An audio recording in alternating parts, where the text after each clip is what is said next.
Chapter 434. Elvis cleaned up the mess gently and wrapped Gu Meng Meng up with a beast skin. Then, he made the fire in the fire pile burn even more fiercely before turning to leave the small stone house. Leo was already back, but he was squatting at the door. Elvis glanced at him and asked, "How did you end up like this?" Leah smiled and said, "Nothing, I just wanted to test Oriton's skills." Elvis sighed and sat down beside Leah. He did not look at him and just said to himself, "Why do you have to endure it if you are feeling unwell? If you say it out, Xiao Meng might. Don't drag her into this, the less she knows, the better it is for her." Leah interrupted Elvis and said, "I want her to change her mind and like me, not pity me." Elvis remained silent. He was in a dilemma. He hoped that Leah could be happy, but he also yearned for more time to enjoy Gu Meng Meng alone. Silence was the only response he could give now. But Leah smiled and tilted his head to look at Elvis and said, "After the rainy season, Gu Meng Meng's food has become more varied and her body is much better than before." Elvis looked at Leah in a daze and did not understand. Leah smiled ambiguously and said, "She has been moaning for a longer period of time and louder than before. Doesn't this mean that she has gradually adapted?" Originally, mating was not a taboo topic in the beast world, but Gu Meng Meng was always too shy to mention it, and even Elvis felt a little shy. His ears turned pink and Elvis turned his face to the side and said, "It's not good for you to keep eavesdropping, be careful that in the future, you won't be hard." Leo laughed and said, "If I am impotent for the rest of my life, won't you be the happiest?" Elvis blushed as if a veil had been lifted. He did not reply, but his ears turned even redder. Leah narrowed his eyes and said, "Did you realize that you are becoming more and more like Gu Meng Meng? If this continues, if Gu Meng Meng really does not want to accept me, maybe I can really pair up with you and perform something that she wants to see but does not dare to admit." Elvis looked at Lee's devilish and flirtatious face right in front of him. He bared his teeth and said with a black face, "Scram, I'm not interested in males." Leah shrugged. "I'm not interested in males anyway, but I'm interested in males that look like Meng Meng." With that, Leah even tugged at Elvis's tail. Elvis exploded instantly and chased after Leah to attack him. Although Leah had just fought with Oriton, Elvis's exhaustion was no less than a fight. Moreover, they were not fighting with their lives on the line, so the two of them were evenly matched.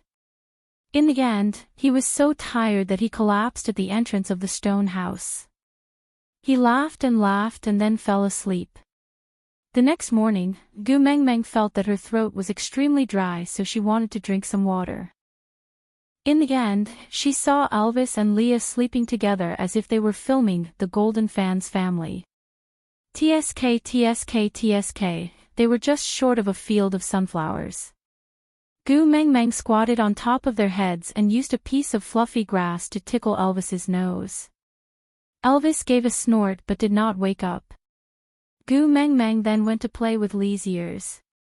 Lee's ears fluttered a few times and he fell into a deep sleep again. Chapter 435. Gu Meng Meng looked up and was a little surprised to see Cole, but she did not show any exaggerated expression. She just smiled politely and said, "Morning, what's the matter?" Elvis and Lee's eyes opened at the same time before Cole could say a word. Elvis flipped over and stood beside Gu Meng Meng, while Leah casually propped himself up with his elbows on the ground. He laid sideways and looked at Cole, smiling without saying a word. Cole still had that distant and polite smile on his face. He bowed to Gu Meng Meng before saying, "You don't have to be so guarded against me. Sauter is the great messenger's most loyal servant, we will not do anything to hurt the great messenger." Leah did not appreciate his kindness and sneered, "You are the previous great messenger's servants, not Gu Meng Meng's." Cole's expression was calm as he said, "I am a 5th level orc and I have already reached my peak. Do you think the two of you can stop me if I really want to do anything?"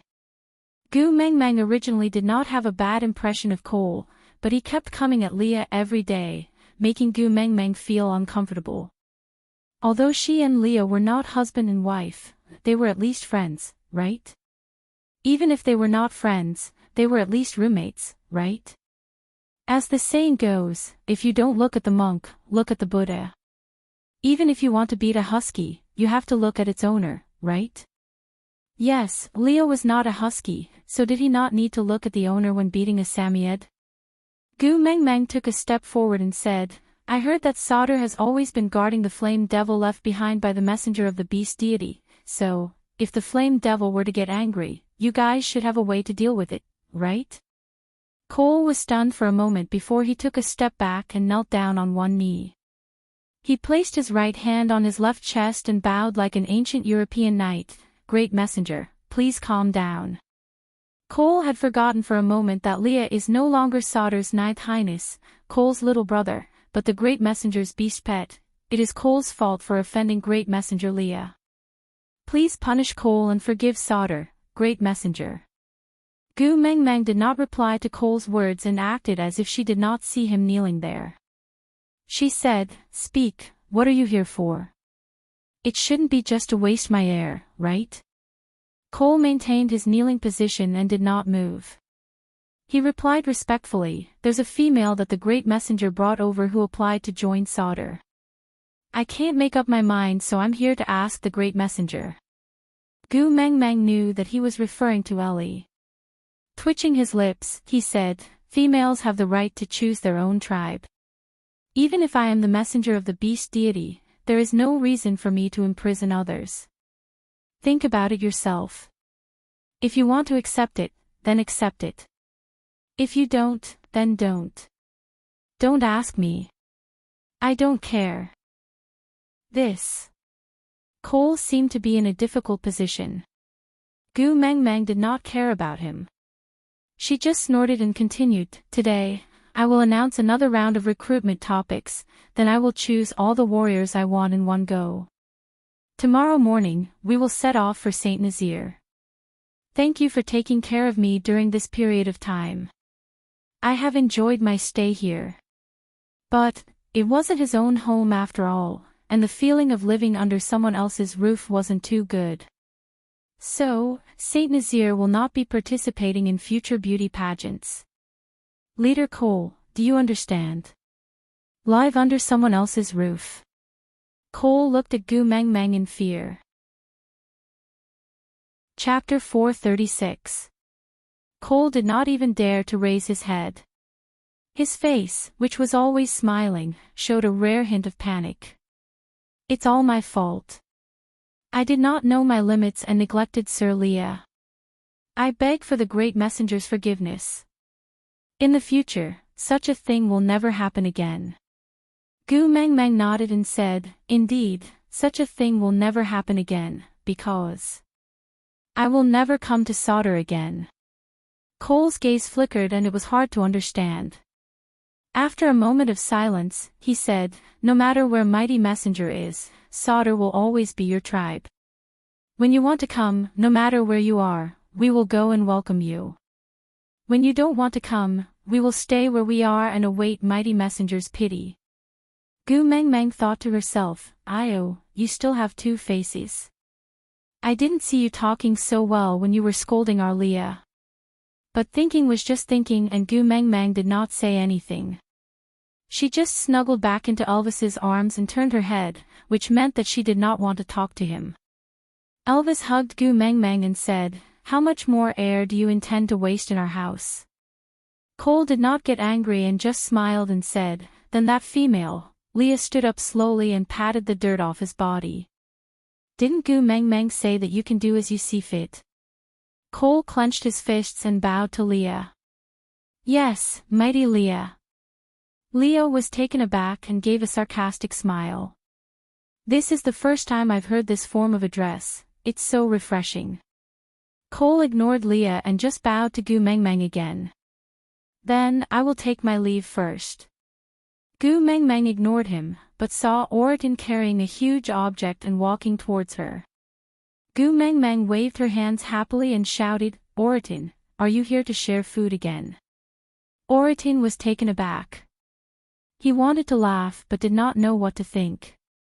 So this was the feeling of someone looking forward to your arrival. No wonder, even though he was not a member of Gu Mingming's family, he would subconsciously use the word hui in the process of coming to her side. Oritin and Cole brushed past each other. Their footsteps did not slow down at all, but at that moment, they still looked at each other with an inexplicable sense of hostility. Oritin placed the enormous object on the ground, then said, "The beast horn you wanted, I was afraid of breaking it, so I brought it back whole. Let Elvis break it off for you, I'll handle the meat after that. Let's eat hot pot today." Oritin still had a poker face when he spoke. He did not know when he had stopped using facial expressions to express his emotions. Whether he was happy or sad, it would not be reflected on his face. Gu Mengmeng laughed and patted Oritin's arm. "Hot pot is delicious, but you can't eat it every day. Let's eat something else today." Oritin savored these two words, as if it was the first time he had heard of them. Nodding his head, Oritin said, "I'm not picky, I eat everything." Gu Mengmeng asked, "Do you eat those bird eggs?" "Leo likes it very much but Elvis doesn't like it."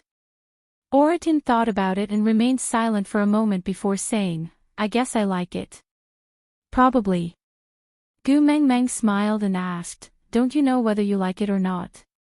Oritin shook his head and said, "I've never eaten bird eggs before.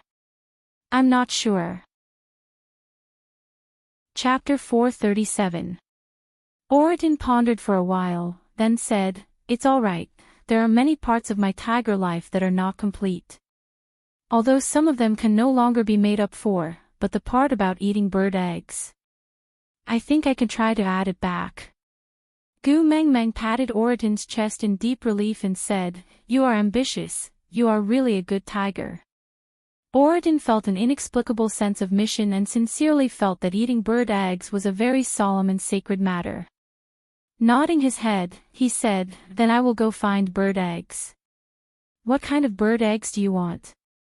Gu Mengmeng clapped her hands and said, "Young man, you still don't understand me. Why would we lack bird eggs at home? Leo would steal, find a few fresh ones every day and store them. As for the manufacturer, let's not be too picky, because they basically all taste the same after being cooked." Oritin nodded his head as if he understood, then pointed at the giant beast and asked, "Then do you still want this horn?" "Yes, I have wanted a rhinoceros horn comb for a long time. Look at my hair, it's starting to get knotted. It's useless even if I wash it, I don't know how many of my hairs are broken after using wooden combs to comb them." Gu Mengmeng felt rather aggrieved when she thought of the wooden combs that Elvis had made for her. She originally thought that wooden combs were pretty good, even a good one on Taobao would cost up to $100. This was definitely an antique-level comb, wouldn't it be priceless? Who would have thought that?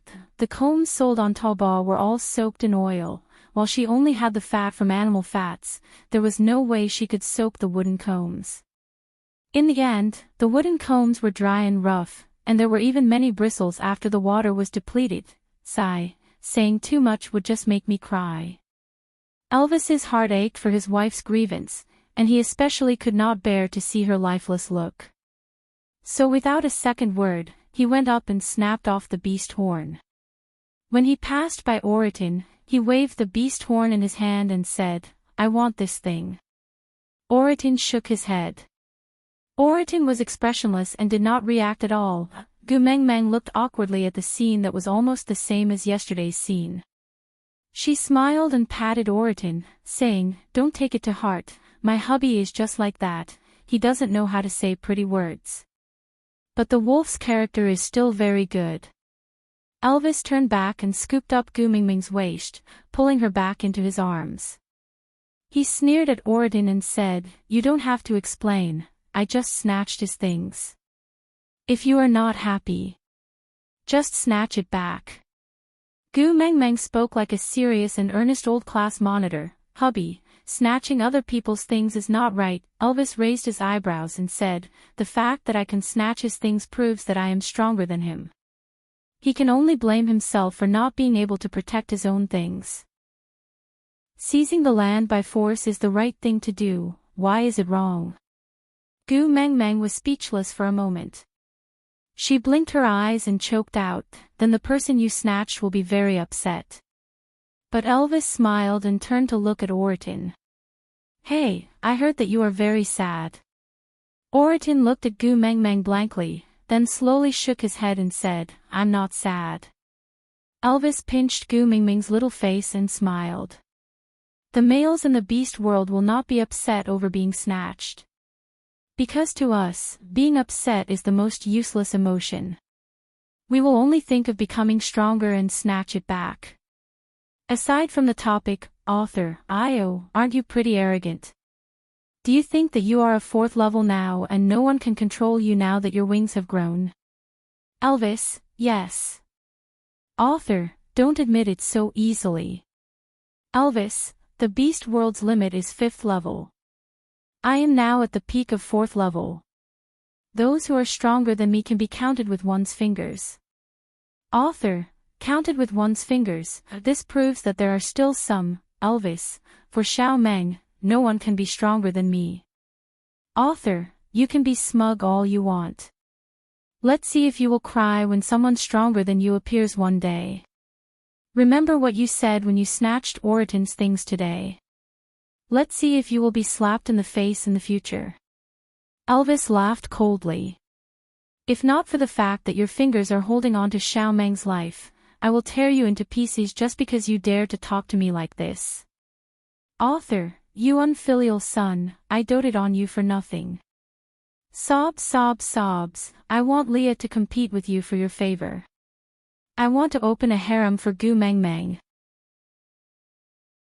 Chapter 438.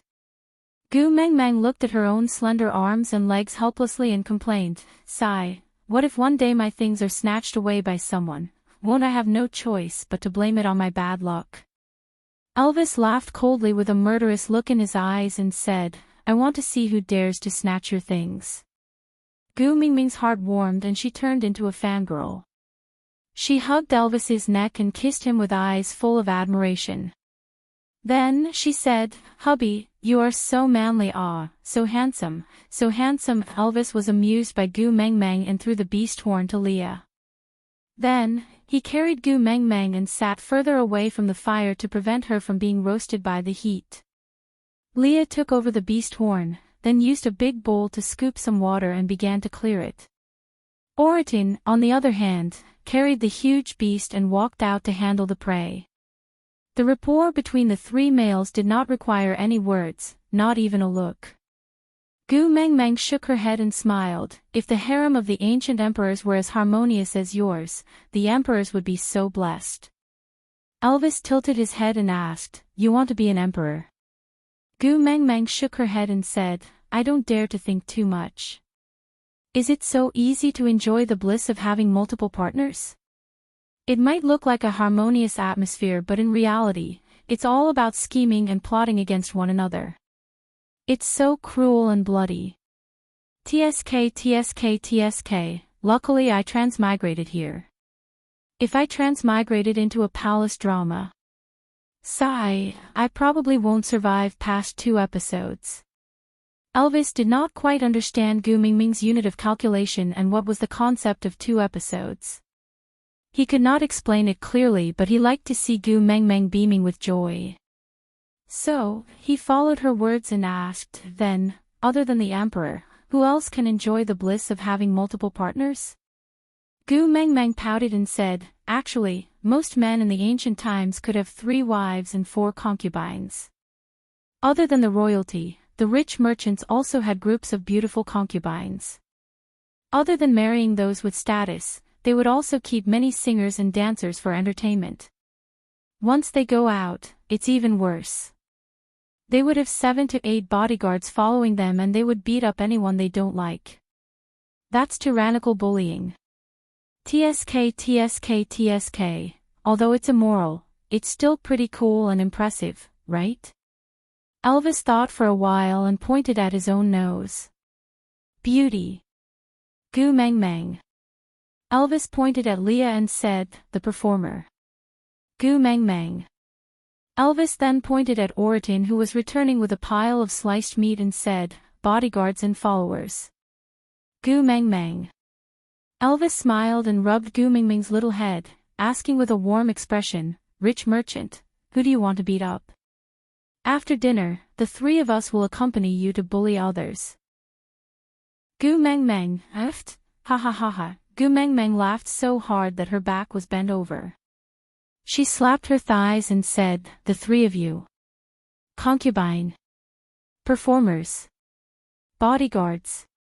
Elvis nodded his head seriously and said, if the number of bodyguards and followers is not enough, we can call a few more from Saint Nazaire, plus the newly joined.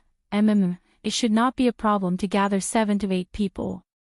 Gu Meng Meng waved her hands and said with a smile, Oritin is just here to make up the numbers. He can still act as a bodyguard. But the concubine and the performer are female, understand? Ha ha ha ha. Chapter 439. Gu Meng Meng nodded. Elvis said, how can a male have so many females? This is disloyalty, he should be sent to the platform of the deity's punishment. After Gu Meng Meng was done laughing, she then said slowly, the ancient customs in China are similar to the ones here, just that the females and males have to be swapped. If it was in the ancient times, a female accompanying so many males here should be drowned in a pig cage. Leo walked over while wagging his tail and passed the washed beast horn to Elvis. Then, he softened his body and nestled beside Gu Meng Meng, using his large tail as the back of the sofa while he sat beside Gu Meng Meng seductively. He pouted and pinched his throat, saying, I don't want to be a dancer, I don't know how to sing or dance, I want to be a beautiful concubine, the kind that specially warms your bed and accompanies you to sleep. Gu Meng Meng exclaimed in disdain and said, I have Elvis, I don't need you to warm my bed or accompanies me to sleep. Leo was not angry, he sat up and laid on Gu Meng Meng's thighs, saying, then I also want to be your beloved concubine and guard the door for you when you and Elvis are mating. Gu Meng Meng blushed and almost hugged Lee's head on the spot, wanting to die together with him. Oritin put down the praise he prepared, then said faintly, I will be your bodyguard, I will help you hit whoever you want to hit. Gu Meng Meng pushed Leo away and burrowed back into Elvis's arms. She shook her head and sighed, pounding her chest and stamping her feet, saying, sigh, it's fine if the fox is not a proper fox, but now even the tiger has been led astray. I am not a tyrant, why would I hit someone for no reason? I won't do things like bullying others and taking advantage of women. Elvis thought for a while and said, you clearly said before when you hit Nina, you don't need a reason to hit her. Gu Meng Meng, Elvis, you always stick together with Sandy and bully Bode. Isn't this considered as bullying others? Gu Meng Meng, are you my real hubby? Elvis nodded with a serious face and said, I am the real deal, I support verifying my identity. Gu Meng Meng puffed her cheeks and said, I am not talking to you guys anymore, I am hungry and want to eat. Leah tilted his head and said, let me be your beloved concubine and I will cook for you. Gu Meng Meng rolled her eyes and said, what do I want you to be? If you can't do it, I'll do it myself. Leah turned around and stuck his entire body to Gu Meng Meng's back. He hugged Gu Meng Meng from the back and used his furry tail to wrap around her waist, stuffing it into her arms. The side of Lee's face was close to Gu Meng Meng's ear, his long and narrow eyes were filled with a myriad of flirtatious emotions. His voice carried a hint of ambiguity and closeness, why not, you become my beloved concubine. I'll also cook for you. Besides, I won't keep any dancers or bodyguards. I'll just treat you wholeheartedly. What do you think? Gu Meng Meng glanced at the big tail in her arms and hardened her heart. She carried it up and sent it into her mouth, taking a big bite. Ow! Leo let out a wail. That wail scared Gu Meng Meng so much that she was dumbfounded. If you say you are in pain, then scream.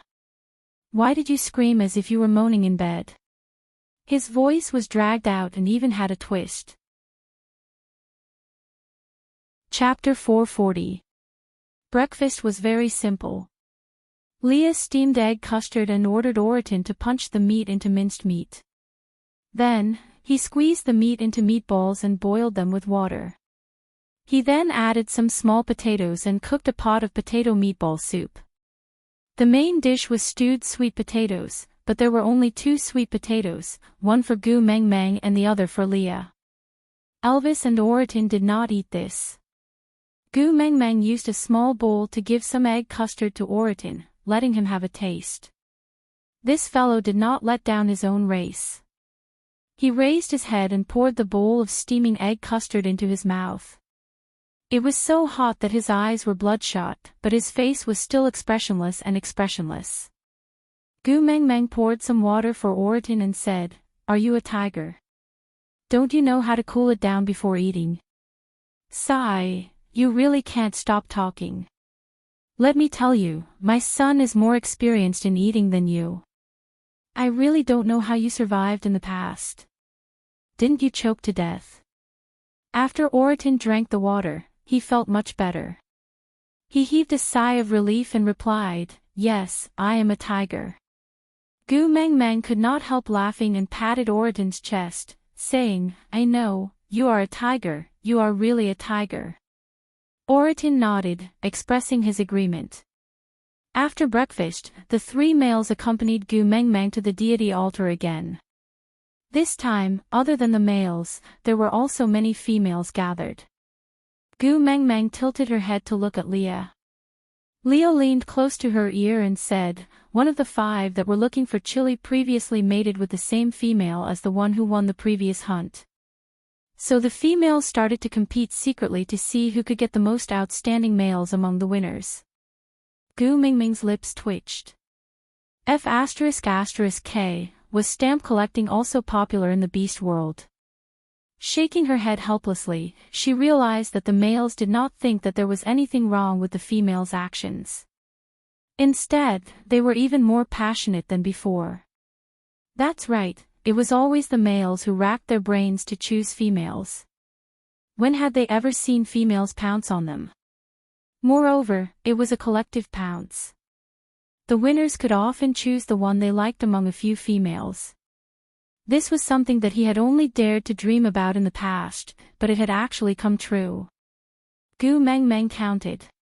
She had originally planned to recruit 50 people and found 10 males in the first batch. Other than Oriton, who mysteriously became her guardian beast because he shared food with her, the other 9 brought along 9 female family members. These 9 female family members also brought their own original partners. In fact, just the first batch of people added together was already more than enough. But Gu Meng Meng only counted the number of winners and the number of females. The people who followed them were not included. Miraculously, no one raised any objections.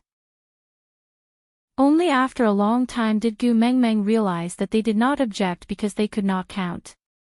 So he had no idea how many people Gu Meng Meng was referring to. As long as he knew that there were still slots available, he could fight for them. Out of the 19 in the first batch and the 5 in the second finger, 3 of them already had partners. One of them had mated with the same female as one of the previous batch, and the last one had found a new partner. Therefore, the 2 groups added up to a total of 28 people. So in this batch, Gu Meng Meng had 22 spots. Chapter 441. On the way here, Gu Meng Meng had secretly given Leah 15 small balls weaved with vines. The balls were hollow and Gu Meng Meng placed some chopped chili in them. Then, she asked Leah to pass it to Ian and let him send people to hide the 15 balls. As for where exactly they were hidden, not only did Gu Meng Meng not know, even Ian himself did not know. This was also the reason why Gu Meng Meng dared to give them 15 spots. She had predicted that a portion of the balls would not be returned. Gu Meng Meng took out a small ball weaved with vines and shook it. There are 15 of these balls scattered in the forest at the back of the mountain. Those who return here with the ball before sunset can join Saint Nazir. With that, Gu Meng Meng threw the ball of vines into the crowd. this is your last chance. Because after this round, Saint Nazir will not be recruiting any more people this year. And tomorrow morning, all the chosen ones will return to Saint Nazir with me. Warriors, I will be waiting here for your triumphant return. The moment Gu Mengmeng finished her sentence, the roars of hundreds of beasts resounded through the sky. Gu Mingming's sample balls still caused a commotion among the crowd. But Gu Mengmeng was no longer worried that they would be trampled. She turned around and leaned back into Elvis's arms. Hubby, let's go home and make a rhinoceros horn comb. Be careful this time and don't break it again. Elvis smiled and nodded. All right, I will be very careful. Of course, Gu Mengmeng did not get the rhinoceros horn comb as she wished. Because that beast horn was once again broken into pieces in Elvis's arms. Gu Mingming's face fell. She smacked her lips. Forget it, I don't really want it that much. Just as she said that, Elvis suddenly carried Gu Mengmeng up. Although Gu Mingming's senses were not as sensitive as males, she could still feel the way the three fellows instantly became guarded. Turning around, she saw Cole standing not far away. He was wagging his foxtail that was one size bigger than Lee's. Gu Mingming's lips twitched. Didn't they already make things clear the previous time? Why was he still here? Everyone was embarrassed. But Cole acted as if nothing had happened. He stood in front of Gu Mengmeng and bowed respectfully. Great messenger. Gu Mengmeng was stunned. Gu Mengmeng smiled awkwardly. What is it? Cole stretched out his hand with his palm facing upwards. An exquisite rhinoceros horn comb was lying in his palm, reflecting the sunlight and looking as warm as jade. Gu Mengmeng was stunned and blurted out, "Where did you buy this?" Cole smiled and replied, "Buy. Oh, this was personally made by this subordinate. Its appearance is an imitation of the one that Sir Emissary usually uses to comb her hair. However, the details have been slightly altered." Gu Mengmeng nodded her head and wrapped her arms around Elvis's neck. She did not take Cole's comb, but her big eyes clearly said, "I want it." Cole stepped forward slightly and stretched out his hand. "If the great messenger doesn't mind, please accept this gift." Gu Mengmeng pointed at her own nose and asked, "For me?" Cole nodded in reply. Gu Mengmeng asked cautiously, "What are the conditions?" Cole was taken aback. He shook his head and said, "To be able to do something for the great messenger is already an unparalleled honor. Cole doesn't dare to raise any conditions with the great messenger. Aside from the topic, as the saying goes, one is unaccountably solicitous." What was the second half of the sentence? Regarding the slow progress of the little baby reprinting me, does the pace have to be so fast? I just hope that when you read my story, you can relax a little, laugh a little, and it will be fine. We are not filming a mystery horror detective drama, right? We don't even know what we are acting after returning from the toilet. Isn't it good to slow down the pace and have fun together? Chapter 442. Gu Mengmeng frowned and her gaze was filled with wariness. She said faintly, "One who is unaccountably solicitous is hiding evil intentions." Cole smiled elegantly and said, "If I have to choose, I will choose the traitor." Gu Mengmeng roared in her heart, "Can you keep away that gentlemanly smile on your face when you say such frivolous words? It's so out of place." Gu Mengmeng hugged Elvis's neck tightly and looked at Cole with a wary expression. "Forget it, I don't want your comb. You can take it back to comb your own fur." Cole looked at his own tail and said, "Thank you, great messenger, for your concern. But the fur of our snow fox tribe doesn't require any special care. As long as we switch between our human and beast forms, the dirt will be squeezed out and it will naturally be fluffy. So, I don't really need this comb." Gu Mengmeng shook her head and said, "Then I don't care. You can deal with your things as you see fit." Cole was puzzled and asked, "But, great messenger, didn't you always want a comb?" Gu Mengmeng rolled her eyes and shook her head. Sigh, males will always be males. No matter how smart they are, they will never understand what a girl is thinking. Cole blinked his eyes and said as if he was suddenly enlightened, Great Messenger, please don't worry and accept it. Although Cole hopes to become your beast pet, but if the Great Messenger is not willing, Cole will definitely not dare to offend you. Please pretend I didn't say anything just now and accept this comb. Gu Mengmeng shook her head and said, I appreciate your kindness but I really can't accept your things. I do want a comb, but I want the comb that my husband made for me. Cole was even more puzzled. Elvis's clumsy look showed that he had already failed twice and did not even manage to make a prototype. Although there was a finished wooden comb, the texture was nothing to write home about. But this comb of his was different. Whether it was polishing or carving, he had put in a lot of effort. He had shown it to the females in the tribe before and even the tricky and arrogant females of the Snow Fox tribe loved it. By right, most females should not reject it. What's the difference? Cole tried his best to be tactful because he already knew Gu Mingming's temper very well. If anyone dared to say anything bad about her family in front of her, she would immediately explode. Gu Mengmeng acted like an experienced expert and said, Of course it's different, the difference is huge.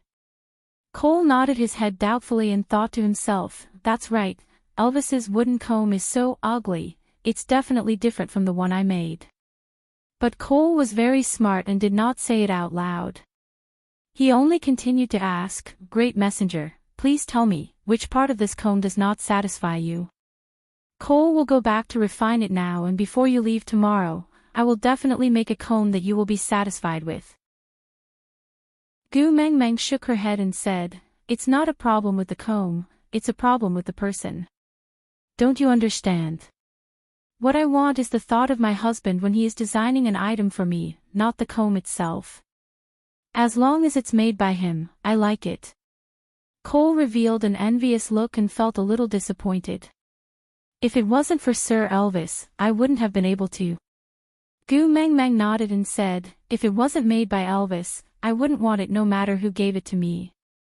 Cole glanced at Leah and asked again, Leah, even if it was Sir Elvis, wouldn't it do?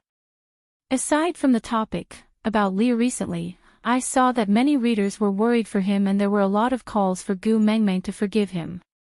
But I clearly remember that in the part between him and Nina, you guys wanted me to write him to death and torture him to death. Didn't you say that if he made Gu Mengmeng sad, he shouldn't be forgiven?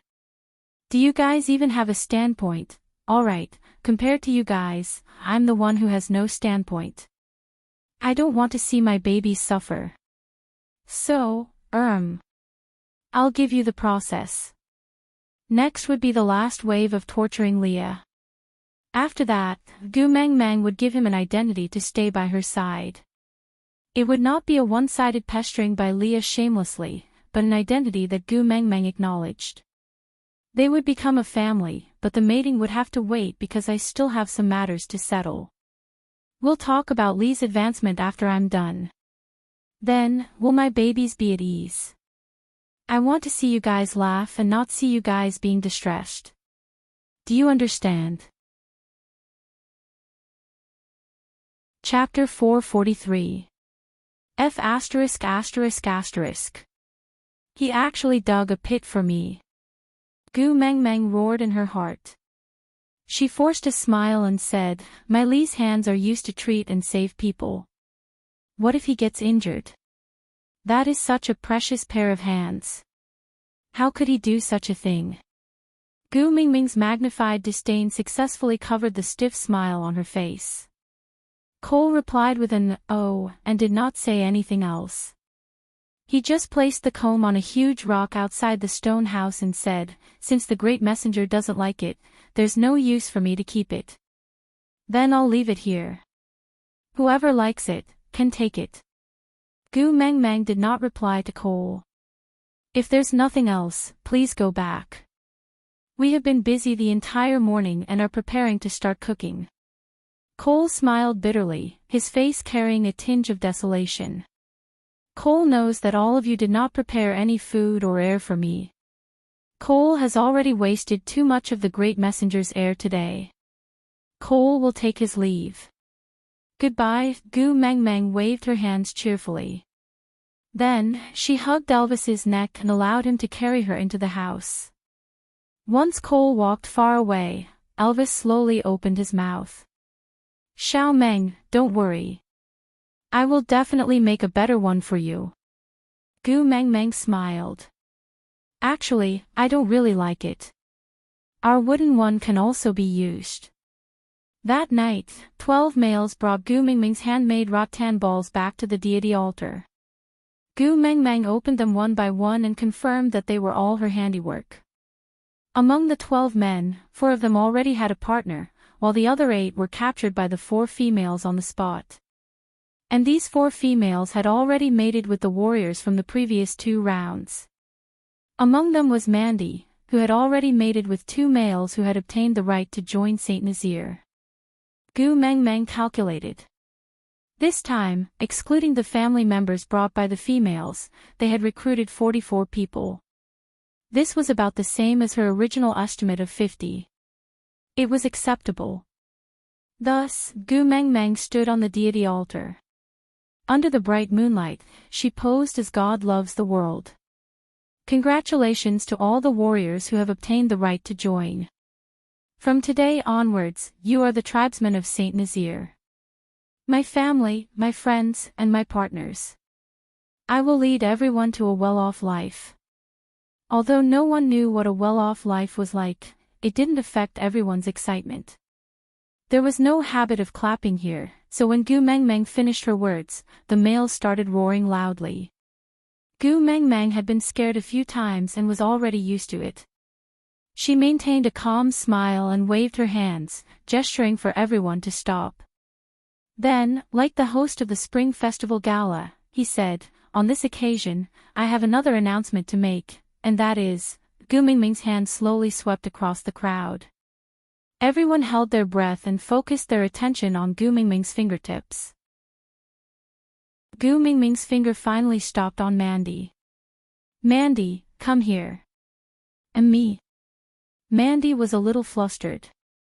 She didn't know if it was a good or bad thing for Gu Mengmeng to ask her to go up the stage.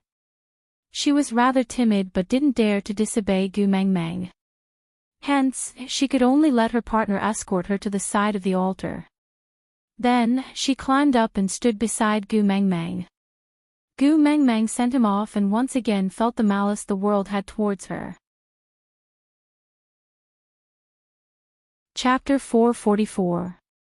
Gu Mengmeng sighed and waved at Elvis.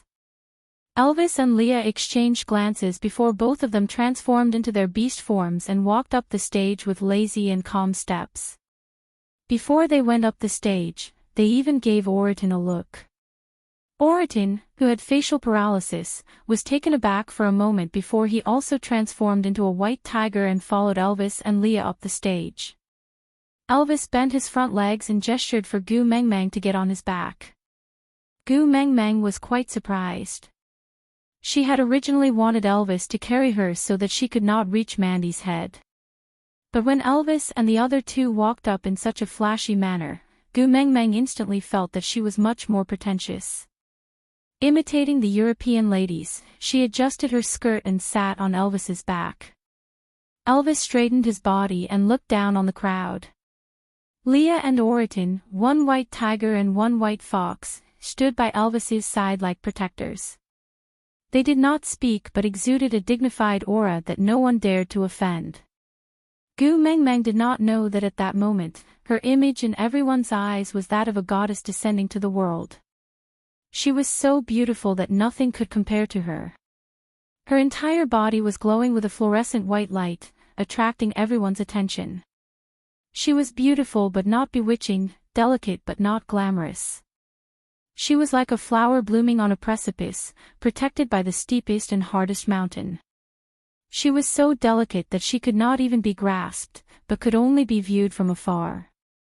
No one could cross the 3 mountains to get close to her. Gu Mengmeng took the flower garland she made and placed it on Mandy's head. In the name of the messenger of the beast deity, I announce that the champion of this year's most beautiful female competition is Mandy. Not only is she the most beautiful female in Saint Nazir, she is also the most beautiful female in the beast world. What? Mandy was so shocked that she could not speak. She was no longer the most beautiful female in the tribe. She was the most beautiful female in the beast world. And appointed by the messenger of the beast deity. Gu Meng Meng sat on Elvis's back and hugged Mandy gently. I hope that you not only have a beautiful appearance, but also a kind heart. Cherish your partner like you cherish your own body. If you can do it, you will become even more beautiful. Mandy nodded with tears in her eyes. Lord Emissary, I can definitely do it. Gu Meng Meng smiled in satisfaction before releasing Mandy's hand. Tomorrow morning, all the tribesmen of Saint Nazir shall follow me back to the tribe. Yes.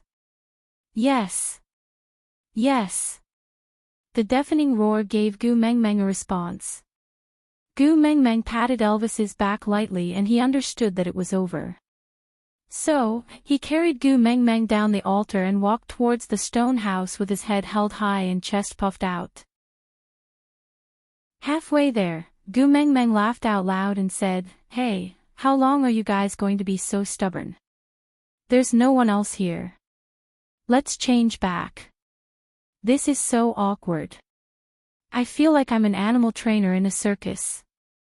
Leo was the first to transform back into his half-orc form and carried Gu Meng Meng from Elvis's back. Then, Elvis also transformed back into his human form and carried Gu Meng Meng into his arms. Oratin did not have much of a presence. He stood silently behind Elvis and Leah and transformed back into his human form. Leah knew that Gu Meng Meng did not like others to expose certain parts of her body, so he had long prepared beast skin dresses for the three of them and immediately wore them after transforming. Chapter 445. Gu Meng Meng counted with her fingers and smiled like a nouveau riche. She snickered. 16. Elvis did not understand. He looked at Leah and then at Gu Meng Meng. 16 what? Females. Gu Meng Meng kicked her legs in excitement. We've earned big this time. Oh my god, bringing back 16 females in one go. Every single one of them is a complete female and they're all the top beauties in their respective tribes. Just thinking about it makes me happy. So many. Elvis was clearly shocked. He looked at Leah. Seeing him nod, he looked at Gu Meng Meng. Xiao Meng, you're too amazing. There's never been a tribe that could have so many complete females at the same time. Gu Meng Meng used her thumb to scratch her nose. She said proudly, That's right. Don't you know what kind of person your wife is? Messenger of the beast deity. Mighty One. Gu Meng Meng specially emphasized the word, Mighty One. She could not help but laugh. She wrapped her arms around Elvis's neck. Now, Saint Nazir will become the biggest tribe very soon. Elvis did not understand. Didn't you just take in 50 people? Gu Meng Meng stretched out a finger and waved it, making a no expression. She said, Guess, how many males will be rushing to mate with the 16 females we are bringing away tonight and get the quota to follow us?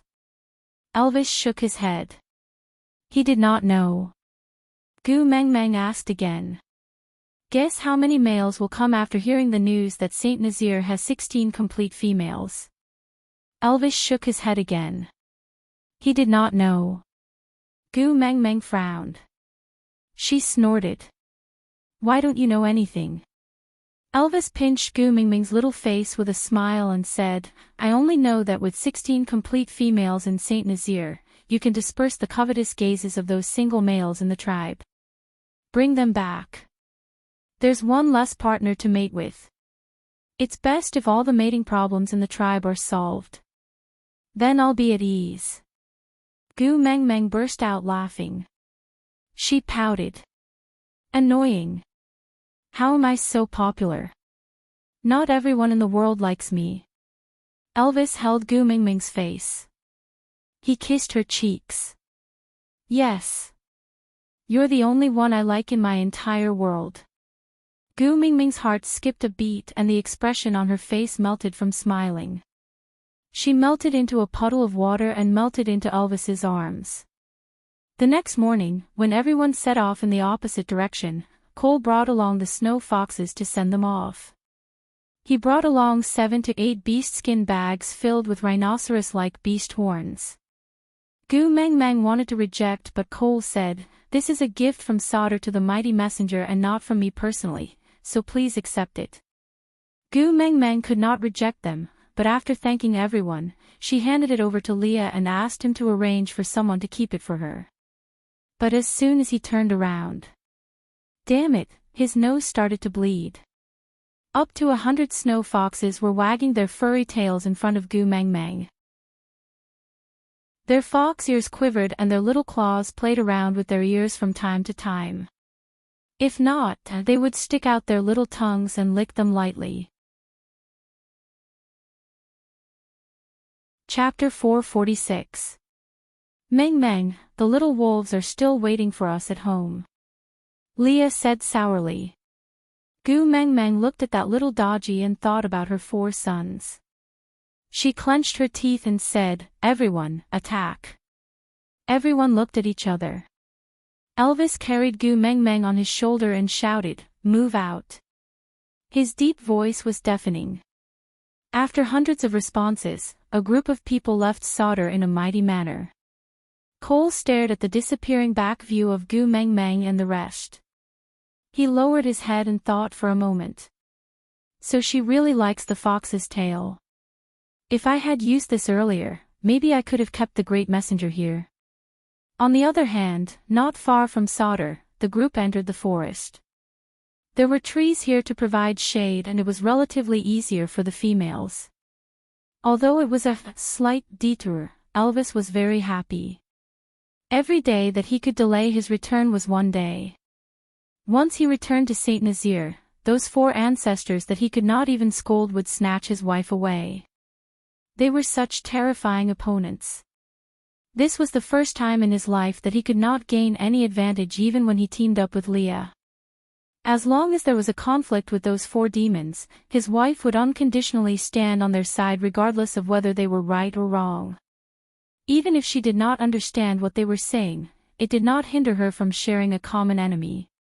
If there was anything that Elvis regretted in his life, it would be believing in that damned rumor. To make Gu Mengmeng love him more, he made her pregnant and gave birth to those 4 damned fellows. Did she come out to help him fight for his affection? Did she come out purely to fight for his affection? He personally found 4 love rivals for himself. 4. They did not walk far in the forest before a few familiar people blocked Gu Mengmeng's way. Gu Mengmeng raised her brows and smiled. "Io, isn't this Ellie? What's wrong? You're so sentimental that you're here to send us off." Ellie twisted her fingers in a wronged manner. She looked like she wanted to say something but stopped herself. She forced herself to put on a show. Gu Mengmeng smiled. "All right, you have already sent us off.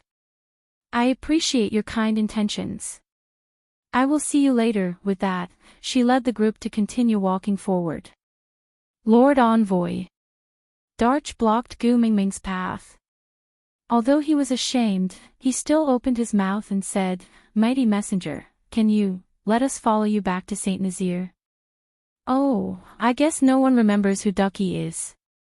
"Don't worry, you must remember his other name, official Su Xian. Didn't your Ellie bring you all to Sauter? Then for the people from Sauter to follow me back to Saint Nazaire, isn't that against the rules?" Gu Mengmeng was replying to Darky, but her eyes were fixed on Ellie. Darch also felt that his actions were inappropriate, but Ellie insisted on doing so he could only throw away his pride. He lowered his head and begged, "Sauter knows that Ellie is the female that you saved, so they are afraid that you will be angry, so they refuse to let Ellie join Sauter no matter what." So.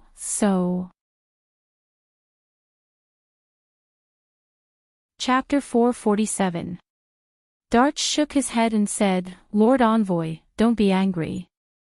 Ellie didn't mean that." Gu Mengmeng asked, "Then what does she mean?" Darch turned back to look at Ellie. Seeing how she looked like she was about to cry, his heart ached so much that he just knelt down by her feet. "Great Messenger, everything that happened in the past was all my fault. I did not persuade Ellie properly, causing her to make that kind of decision in a moment of confusion. I beg you, on account that the 9 of us are males from Saint Nazaire, please make an exception this time. At least Ellie is a female, the tribe will not reject females." Gu Mengmeng turned her body sideways and said, "Look behind me. Do you think Saint Nazaire still lacks an ungrateful half-orc female?" Darch looked at the lineup behind Gu Mengmeng and was instantly dumbfounded. He slumped down and lowered his head. Gu Mengmeng patted Darch's shoulder and said, "I will never give a second chance to someone who has betrayed me. Parting on good terms might be the best ending. Don't embarrass everyone. It's better to leave some face for each other." Gu Mingming's words were directed at Ellie, but Li's body stiffened. He was the same, right? Once disloyal, 100 times not to be used. Meng Meng, you did the right thing.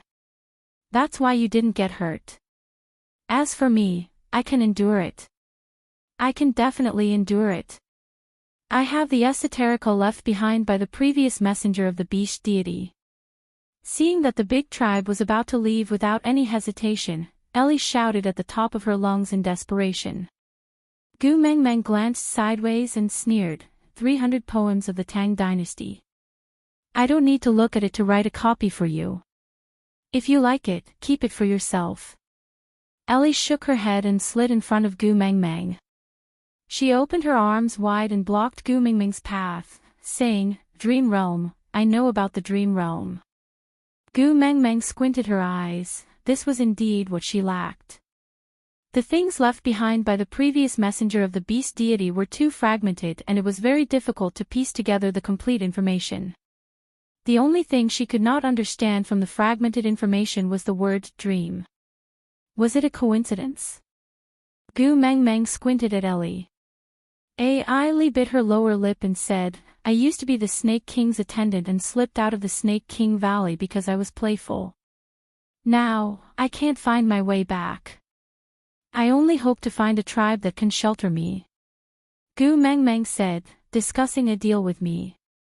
That's fine too, tell me your bargaining chip.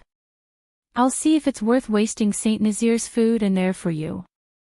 Ellie clenched her teeth, removed a piece of scale from her abdomen and passed it to Gu Mengmeng. Ellie's scale was very big, about the size of Gu Mengmeng's palm. On it, a few simplified Chinese characters written at a kindergartner's level were written crookedly. When your actions deviate, the beast deity will appear in your dreams and guide you in the right direction. Gu Mengmeng did not doubt that the words written on the scale were left behind by the previous messenger of the beast deity, because no one in this world could read. Even the Snow Fox tribe in Sauter had forcefully worshipped the 300 poems of the Tang dynasty as a sacred relic for 1,000 years. Also, that weird English version of Little Apple was really imaginative. Gu Mengmeng rubbed her chin and looked as if she was in deep thought. She said, this is a fake.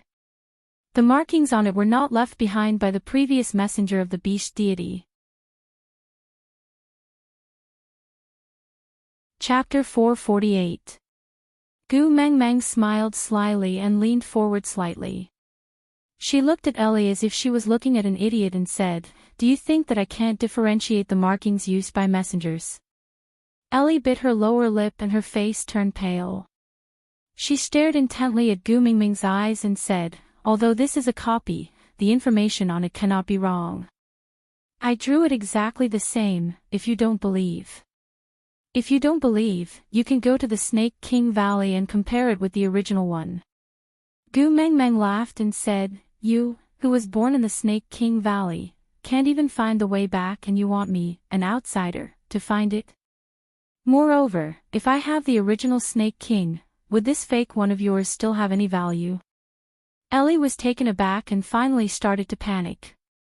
She said, Then you are not willing to let me return to Saint Nazir? Gu Mengmeng shook her head and said, That's not it. Although it is a fake, the information on it should be real. Since I have received the information, I will keep my promise and let you return to Saint Nazir. But you must remember, although the information on your scale is real, it has no value to me. I let you come back because of your 9 partners who left Saint Nazir. If one day, the 9 of them are injured, Saint Nazir and I will not let you off. Ellie understood that Gu Mengmeng was not allowing her to treat the 9 of them as food reserves during winter. Clenching her fists, Ellie nodded her head respectfully and said, All right, I understand. Thank you, great messenger, for your tolerance. Gu Mengmeng waved her hands and said, All right, let's continue forward. Elvis and Leah exchanged glances but did not ask Gu Mengmeng what the information on the scale was, as if they had a tacit understanding. Until that night, when the sounds of group mating could be heard everywhere, Gu Mengmeng really could not stand such a scene and asked Elvis and Leah to bring her out to lie low. Oritin wanted to follow but was rejected by Leah. After all, Oritin was not a member of Gu Mengmeng's family and he could not gain her absolute trust. Elvis and I will go protect Gu Mengmeng, you have to stay behind to control the situation. After all, we're not here, so it's easy for someone to take advantage of us. As Leah spoke, he pointed at Ellie who was at the outermost edge of the females. We have to guard against her returning. Oritin nodded, indicating that he understood. He leaned against a big tree root and pretended to take a nap, but his whole body was unusually alert to his surroundings, especially to Ellie's movements. Elvis and Leah brought Gu Mengmeng far away until they were sure that no one was monitoring them, before they whistled to call Ian out. Gu Mengmeng took out the snake scale and passed it to Elvis. Elvis frowned in disdain and said, I don't touch other females' things, it's disgusting. Gu Mengmeng then passed the snake scale to Leah, who hid even further away. I won't touch it either. Among so many tribes, I hate snakes the most.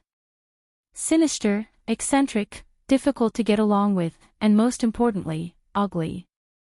Gu Mengmeng sighed and said, All right, anyway you guys won't be able to read the words on it. Ian faintly said, Why won't you let me see it?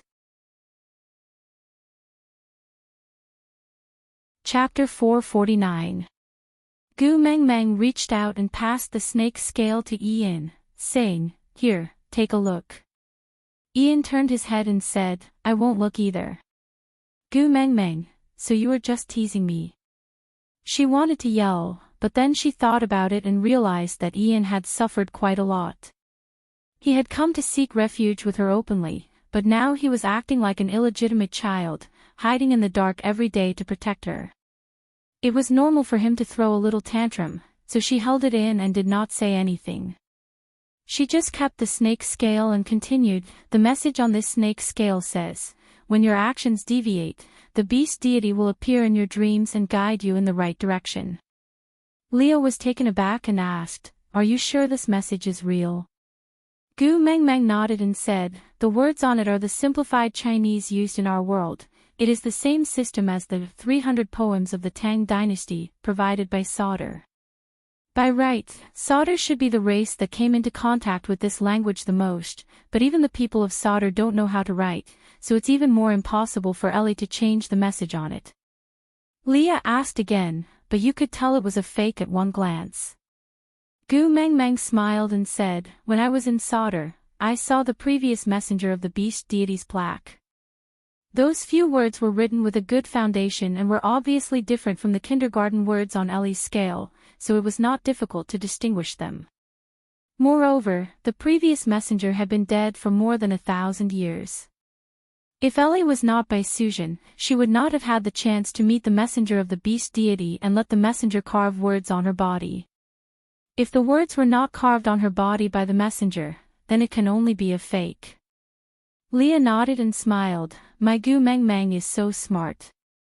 Gu Mengmeng turned her head away with a look of disdain and said, Such a big loophole, if Ellie expects me to believe that her scale is the real deal, then she is really stupid. Elvis frowned and asked, so, have you ever dreamed of the beast deity? Gu Meng Meng shook her head and said, never. After I transmigrated, I almost never dream. Even if I do, I don't remember most of it the next day. I don't have any impression of the beast deity. Leah and Elvis exchanged glances, then Leah said, if you did not dream of the beast deity, then it proves that there is no deviation in your current course of action, right? Gu Meng Meng did not know how to explain. She nodded after thinking for a while and said, it should be something like that. Lee's expression was a little complicated. He lowered his head slightly and hid his facial features in the shadows of his silhouette. He said slowly, that is to say, from the moment you joined Saint Nazir, to mating with Elvis, giving birth to Hedda and his brothers, to coming to Sadr to participate in the beauty pageant and exposing your identity as the messenger of the beast deity, then bringing 16 new females and many powerful males back to Saint Nazir to strengthen the tribe instead of staying in Sadr. All these were the will of the beast deity. Chapter 450. Leah remained silent for a moment, then looked up under the moonlight.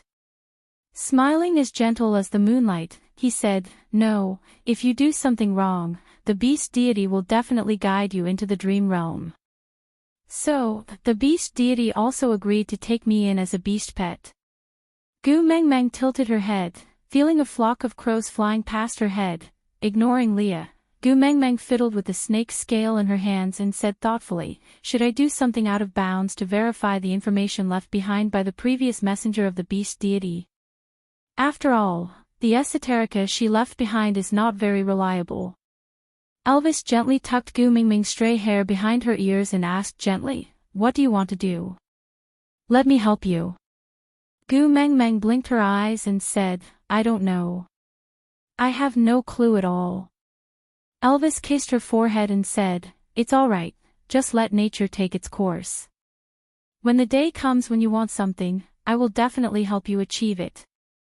Gu Meng Meng squinted her eyes and kissed Elvis's face, saying, hubby is so reliable. Ellie's scale was kept by Gu Meng Meng, then she turned to look at Ian and said, is there anyone unusual among the new batch of people? Ian's gaze shifted and after sweeping across Elvis and Leah, he said, isn't the most unusual one your new lover? Gu Meng Meng was taken aback and said, what new lover? When did I have a new lover? Ian said, he stands beside you every day with Elvis and Leah. If he isn't a new lover, then what is he? Gu Meng Meng suddenly realized that Ian was referring to Oriton and said, he is just sharing meals with us, he isn't a new lover.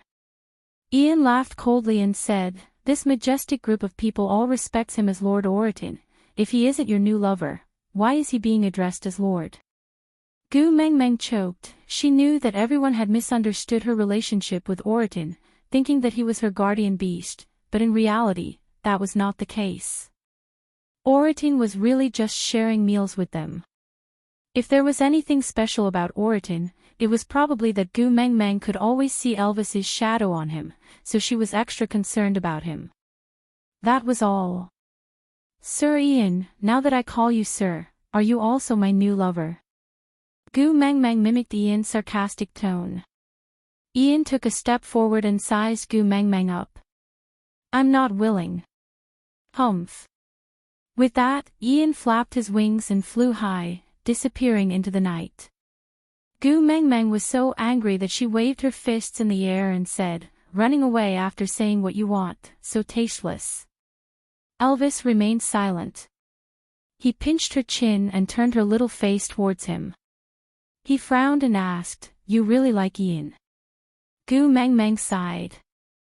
Hubby, you have to change your bad habit of thinking that I have an affair with everyone. I'm not blind. Why would I abandon a tall and mighty man like you and fall in love with that sickly man? The corners of Elvis's lips curled up slightly, as if he was satisfied with Gu Meng Meng's description. However, he still raised his brows and asked, then why are you so angry when he flew away? Gu Meng Meng said, if someone punches you and you haven't even retaliated, but the other party escapes, won't you be angry? Elvis thought about it and said, let Leah activate the blood alliance to help you vent your anger. The corners of Gu Mingming's mouth twitched. You don't have to be so ruthless. It's not worth it to exterminate an entire tribe just because of a quarrel, and you even have to compensate Leah. Aside from the topic, there is no such thing as a way to satisfy both sides in this world. Leah is the big hole I dug for myself. If I don't forgive him, a part of my precious heart will ache. If I forgive him, a part of my precious heart will be angry. There is no way in this world that can cover everything. All I can do is to try my best. I want to stick to my outline and narrate the story I had originally thought of. I won't be looking at the comments section for a while, so whether you support 1v1 or 1v2, don't threaten me with the word give up.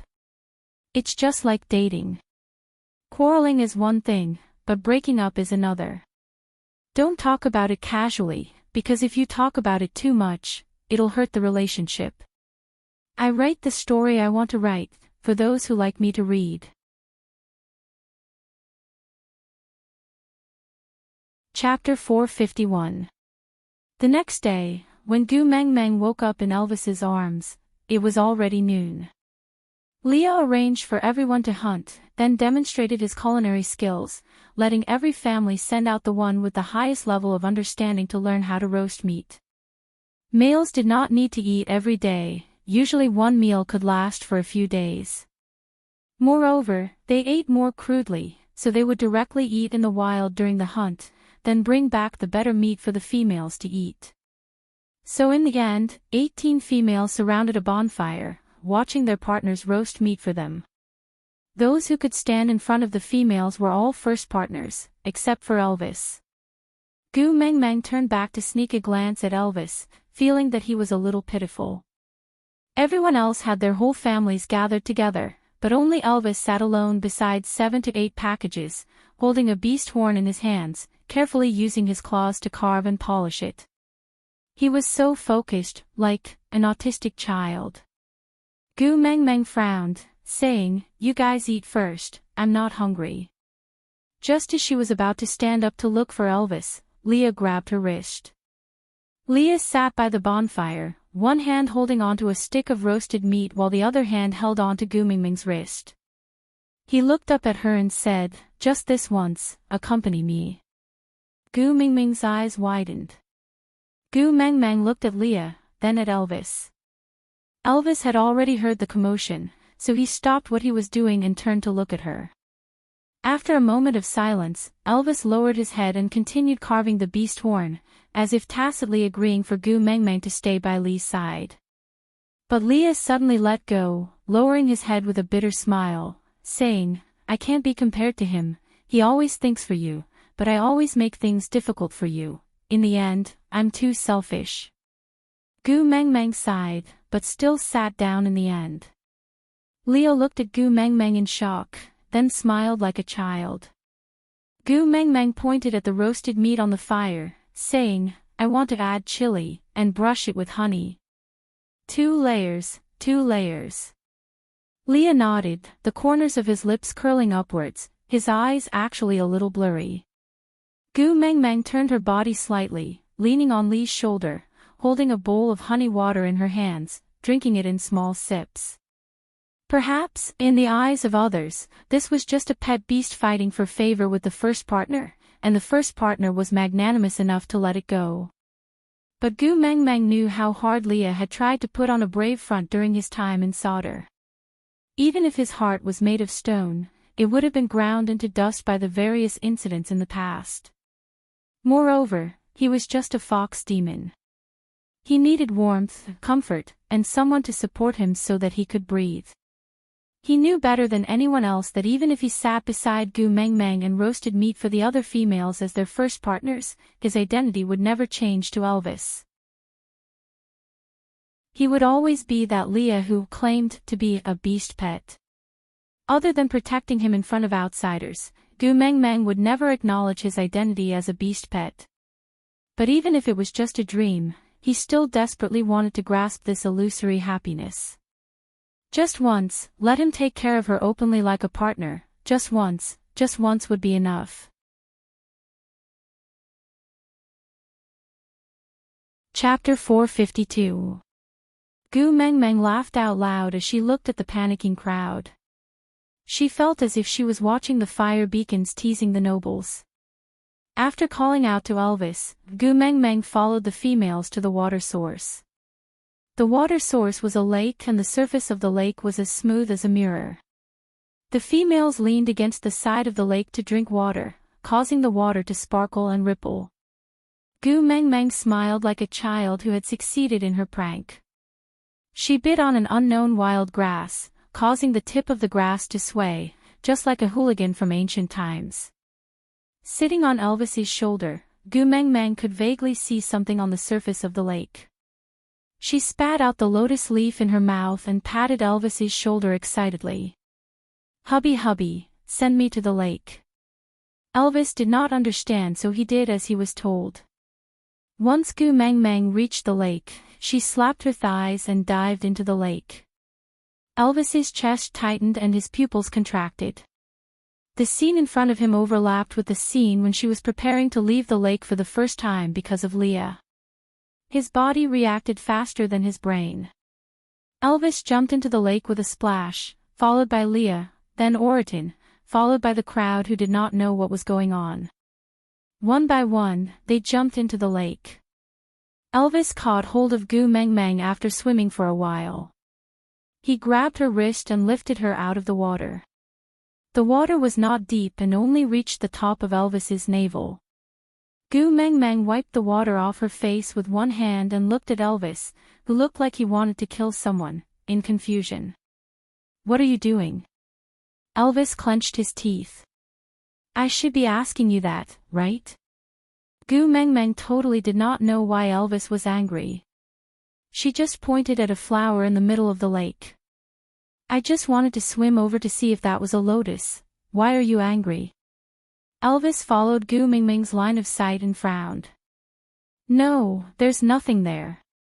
With that, Elvis carried Gu Mengmeng and walked towards the shore. At the same time, he gave Leah a look and Leah quietly dived into the lake. He pinched off the lotus from its roots and tore it into pieces. Then, he swam back as if nothing had happened. Gu Mengmeng, who was on the shore, faced Elvis, Leah and Oriton. The three of them surrounded Gu Mengmeng in a triangle. Elvis's face was black, Lee's was cold and Oriton, he had a poker face and looked at everything with the same expression. Gu Mengmeng clearly felt that she did not do anything wrong, but with the three of them looking at her like that, she still felt a little guilty.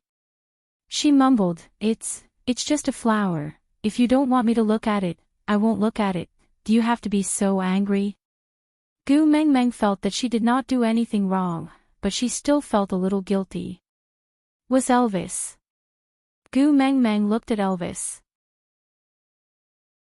Gu Mengmeng looked at Elvis's claws that were fiercely clawing at her left chest due to the immense pain in his heart. The 4 bloody marks were a ghastly sight to behold. Gu Mengmeng went forward to hold on to Elvis's wrist and said in a panic, What are you doing? I'm just swimming and looking at the flowers. Did you have to dig out your heart and commit suicide when you were only 200 meters away?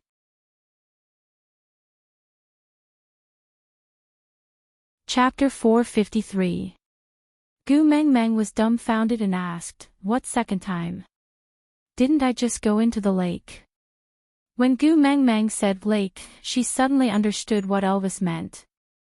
Biting her lower lip, Gu Mengmeng wrapped her arms around Elvis's neck gently and patted his back to comfort him. She said gently, Silly hubby, do you think I want to go back to the other side through the lake? Elvis did not say a word and Leah just looked at Gu Mengmeng with a frown.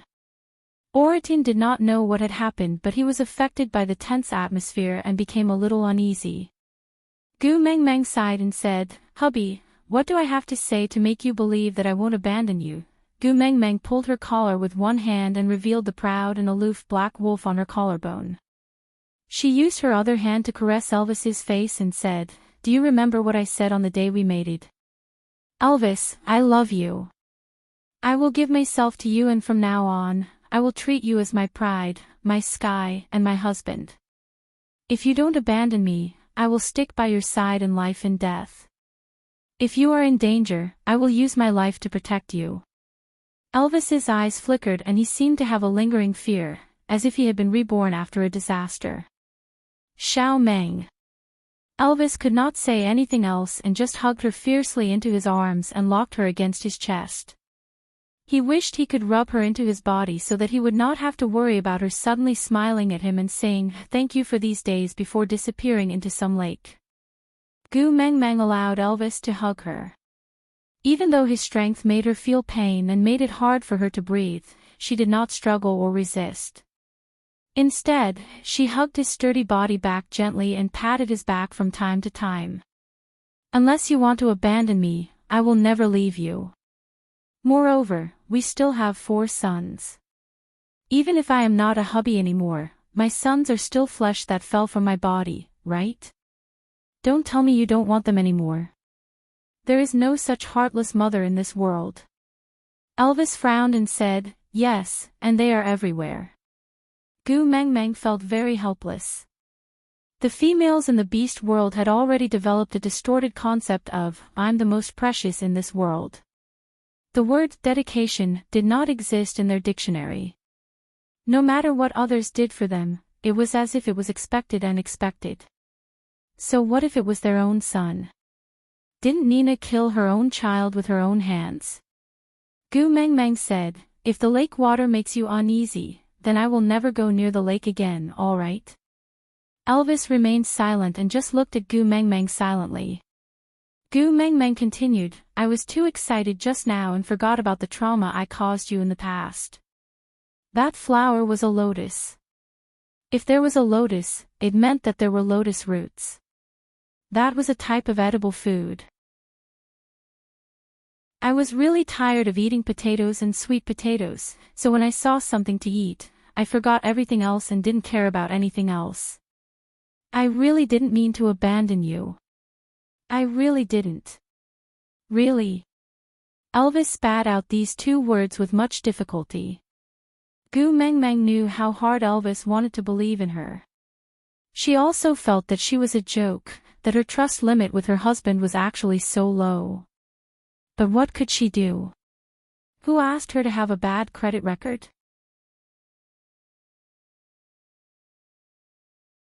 Chapter 454. Elvis then slowly loosened his grip. He felt guilty when he saw the wounds on Gu Mengmeng's fair arms from his hug. He gently touched the red marks on Gu Mengmeng's body and said, "Xiao Meng, I'm sorry." Gu Mengmeng chuckled and wrapped her arms around Elvis's neck.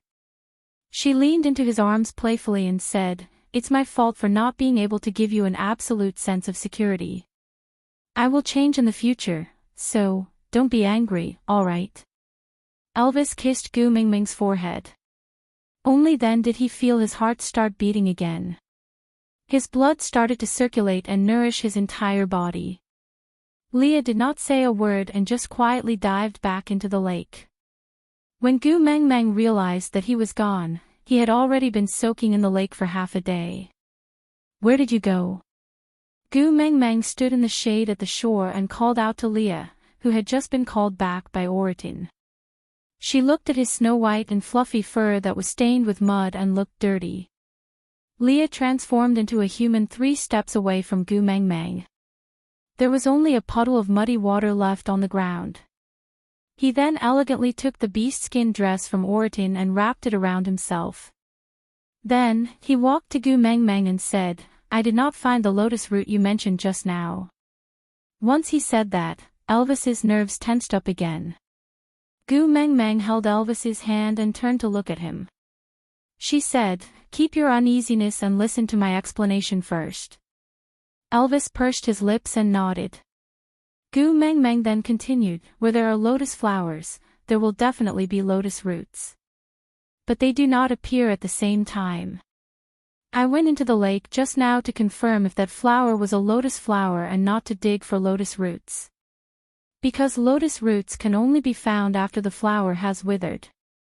Leah and Elvis looked at her doubtfully. Gu Mengmeng really regretted jumping into the lake because of her heartbreak. It was just a moment of recklessness. Now look at how much trouble she had brought to herself. Gu Mengmeng sighed helplessly and said, "How about this, you guys can remember this place first. Wait until August or September, which is before winter, then we will dig again. Then, you guys will know if I am speaking the truth or not." Leah patted Elvis's shoulder lightly and said, "Meng Meng is the messenger of the beast deity and food concerns the survival of the entire tribe. She would not joke about this." Elvis looked back into Lee's eyes. His hand on her shoulder was clearly trembling. Nodding his head, Elvis said, "I know, Xiao Meng will not lie to me, she will not lie to me." Gu Mengmeng said helplessly, "Before we dig out the lotus roots, I promise I won't go near the lake, all right?" Elvis nodded. They had come to an agreement. The onlookers who didn't know what was going on were all dumbfounded. Shouldn't females do whatever they want? Why did the messenger of the beast deity seem a little timid? Where are the females? Where are the females? Gu Mengmeng stretched out her arms and stood in front of Elvis, asking for a hug. Elvis hugged Gu Mengmeng in his arms without saying a word. Only with such a distance could he feel slightly more at ease. The females didn't dare to eat the roasted meat with chili. In the end, it was all eaten by the males. Then, another round of whose male is least afraid of spicy food competition started inexplicably. Chapter 455. After walking for another half a day, they were already out of the forest. Elvis and the rest chose to rest by a stream, preparing to make dinner for the females before setting up camp here to rest. After all, the females had not eaten their fill for lunch. Although they had eaten some wild fruits along the way, how could the delicate females be so easily appeased? It was just that no one dared to make things difficult for Gu Mengmeng since she did not say anything. But even if the females did not say anything, it did not mean that the males did not feel heartache. Hence, those who went hunting at night were the strongest in the family. Elvis did not go because he knew that Gu Mengmeng did not have a big appetite and would not feel hungry after eating anything. Hence, he let Oriton go hunting while he and Leah guarded Gu Mengmeng closely. At the end of the day, he was still feeling uneasy. Gu Mengmeng did not mind and just let the two fellows follow behind her like tails. "Xiao Meng, where are you going? Let me carry you." Elvis knew that Gu Mengmeng understood his uneasiness and felt embarrassed. He could not even give her this little bit of trust. Elvis felt that he was a complete failure as a first partner. But this was the only thing in this world that was his Achilles heel. It made him worry about his gains and losses and be full of ambition. Gu Mengmeng pouted her lips and said, "I think I saw a bamboo forest nearby when I came here. I want to see if there are any bamboo shoots." Elvis carried Gu Mengmeng in his arms and gave Leah a signal with his eyes. Leah then secretly whistled and several black figures flew past above their heads. The sky was not bright and everyone else was busy taking care of their own females, so no one noticed the commotion here. Elvis asked, "What is a bamboo shoot? Is it also food?" Gu Mengmeng nodded and said, "Yes, bamboo shoots are very delicious. One's life is incomplete without eating bamboo shoots." Elvis remained silent for a moment before asking again, "Didn't you tell Oriton that one's life is incomplete without eating bird eggs?" Gu Mengmeng pursed her lips and dragged out a long mm. Before saying, "Sigh, your lives are too incomplete. Bird eggs are one part and bamboo shoots are another. Think about it, if you were to return to a time without roasted meat, sweet potatoes and fish, can you still get used to it? Do you feel that your life is incomplete?" Elvis remained silent for a moment. In his heart, he really felt that it was still all right. But looking at Gu Mengmeng's passionate eyes, Elvis nodded his head firmly and said, "Yeah, it's not complete." Gu Mengmeng had a "see, I knew it" expression as she continued, after you guys eat the bamboo shoots and lotus roots, you guys will realize that your happiness index is multiplying. In an era where food was so scarce, every edible food was a precious gift. Haven't you heard the famous saying of Confucius? Not active in eating, mental problems. Let me tell you, Confucius said so many things, but I think this is the most reasonable one. Elvis nodded his head in confusion. At this moment, a huge bird circled above their heads and flew towards a direction after circling 2 rounds. Elvis and Leah exchanged glances before transforming into their beast form, carrying Gu Meng Meng on his back and flying away.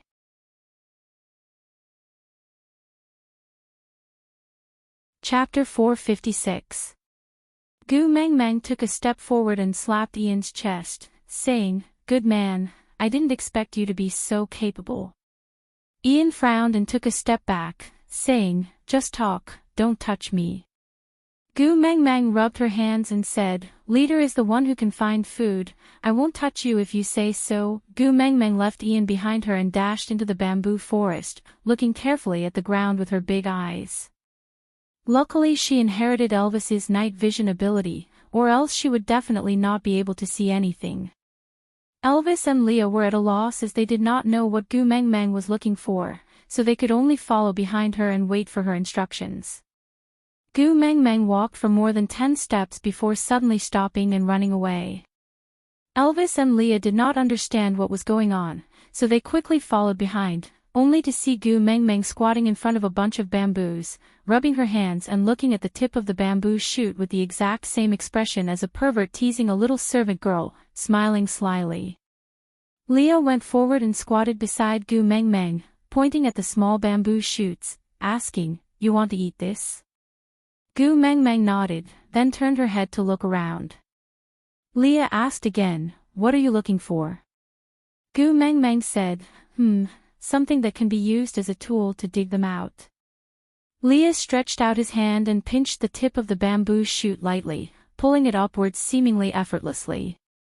Then, the part of the bamboo shoot that was buried in the ground was pulled out. Damn!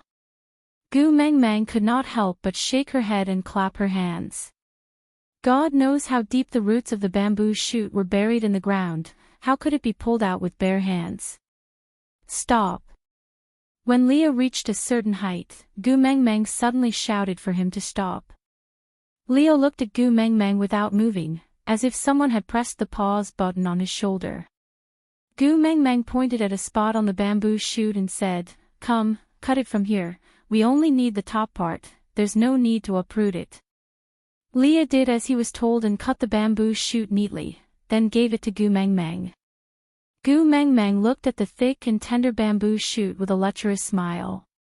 She touched the bamboo shoot's clothes, as if she was taking off a servant's doo-doo. Elvis walked forward and without saying a word, he directly took the bamboo shoot from Gu Meng Meng's hands and took a bite. Then, he started chewing in front of Gu Meng Meng. Gu Meng Meng was shocked. "You eat raw potatoes, sweet potatoes, and now bamboo shoots." Elvis looked at Gu Meng Meng with an expression as if he was eating **T. He swallowed the bamboo shoot with difficulty and said, "You can dig bamboo shoots, but you can only eat them when I'm still fine tomorrow." Gu Meng Meng was taken aback. She then reacted and asked, "So you have been testing for me all along?" Elvis replied, "Of course you have to try this kind of food that no one has eaten before you can eat it." Gu Meng Meng felt very touched but worried at the same time. She punched Elvis's chest and said, "What if you're poisoned?" Elvis smiled and allowed her to behave wildly in his arms. He said calmly, "I'm very strong, normal poisons can't take my life. Moreover, don't we still have Leah at home?" Gu Meng Meng smiled and said, "I'm very strong." Gu Meng Meng stared at him and asked, "What if Leah can't cure you?"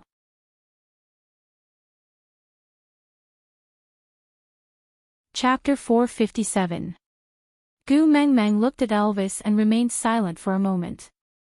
It was undeniable that Elvis's deep love moved her, but accompanying it was a strong sense of unease. Gu Meng Meng wrapped her arms around Elvis's waist and placed her little face on his chest. She said slowly, "You promise not to leave me behind." Elvis hugged Gu Meng Meng back and enjoyed her dependence.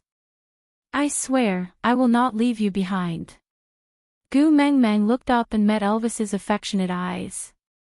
She raised her eyebrows unknowingly and put on a pitiful expression, saying, "But if you die, won't you be abandoning me?" Elvis leaned over and kissed Gu Meng Meng's forehead. "Silly girl, even if I die, my soul will always be by your side." Gu Meng Meng twitched her lips. "Yeah, your soul will stay by my side and watch how others bully me." Elvis was taken aback. "No, you will never be bullied by others. Even without me, you still have Leah, Ian and the Eagle Owl tribe, Barit and Oriton, and the entire Saint Nazir," Gu Meng Meng said, "but they are not my hubby. Without you, my sons and I will become orphans and widows. It will be very pitiful." Elvis was already very happy that Gu Meng Meng could say that. He did not care if his sons were pitiful or not, but if his death would affect Gu Meng Meng's life, then he really could not die. After a moment of silence, Elvis passed the bamboo shoot to Leah. Leah was a little surprised. He received the bamboo shoot with both hands and looked at Gu Meng Meng with sparkling eyes. Can I help you test for poison too?" Gu Meng Meng scooped the bamboo shoot back. Sigh. "I feel that I should first make an umbrella. Food should be put aside first." Leah and Elvis were at a loss. They could not understand what she meant. Gu Meng Meng continued. "You guys must have stored all the water in your brains because you didn't have an umbrella when it rained." Elvis and Leah looked at each other. Then, they shook their heads in unison. Even Ian, who had been standing coldly at the side, tilted his head slightly. Elvis said, "There's no water." Leah said, "Yeah, I didn't hear any water sounds." Ian, "No." Gu Meng Meng smiled helplessly and said, "It's already too deep, I can't shake it out." Elvis thought for a while and said, "We've been traveling in the rain since young, so it's not strange for there to be water. Anyway, he hadn't felt any discomfort over the years, so it shouldn't be fatal. So be it if it was deep water. You don't have to make umbrellas anymore. It's so tiring." Generation gap. There must be a generation gap between them. Gu Meng Meng felt that water must have entered her brain, or else why would she discuss this topic with these three fellows? Clearing her throat, Gu Meng Meng returned to the original topic. "If you know that something is not poisonous, why must you eat it yourself? Can't you just catch a mouse and feed it?" Elvis and Leah were shocked, as if Columbus had discovered a new continent. Gu Meng Meng waved her hands lightly and said, "Keep the admiration on your faces. Keep a low profile, keep a low profile." Leah said, "All right, then I'll go catch the mouse." Chapter 458. Gu Meng Meng had no doubt that with Elvis and Lee's behavior of digging deep holes to accumulate food, if she did not instruct them, they would have caught all the rats within 100 miles radius. Elvis and Leah nodded their heads to indicate that they understood, then continued plucking bamboo shoots. Elvis was not as good at controlling his strength as Leah. He often crushed the bamboo shoots into pieces but could not pluck them out. In the end, Leah simply told him not to create trouble and just accompany Gu Meng Meng properly. While Leah was plucking bamboo shoots, Gu Meng Meng held onto a bamboo that was as thick as her arm, sizing it up and down and making gestures. Elvis saw that she was interested in this bamboo, so he asked, "Can this be eaten too?" Gu Meng Meng shook her head and said, "Even pandas don't eat such thick bamboo, not to mention humans." Then, Elvis did not understand.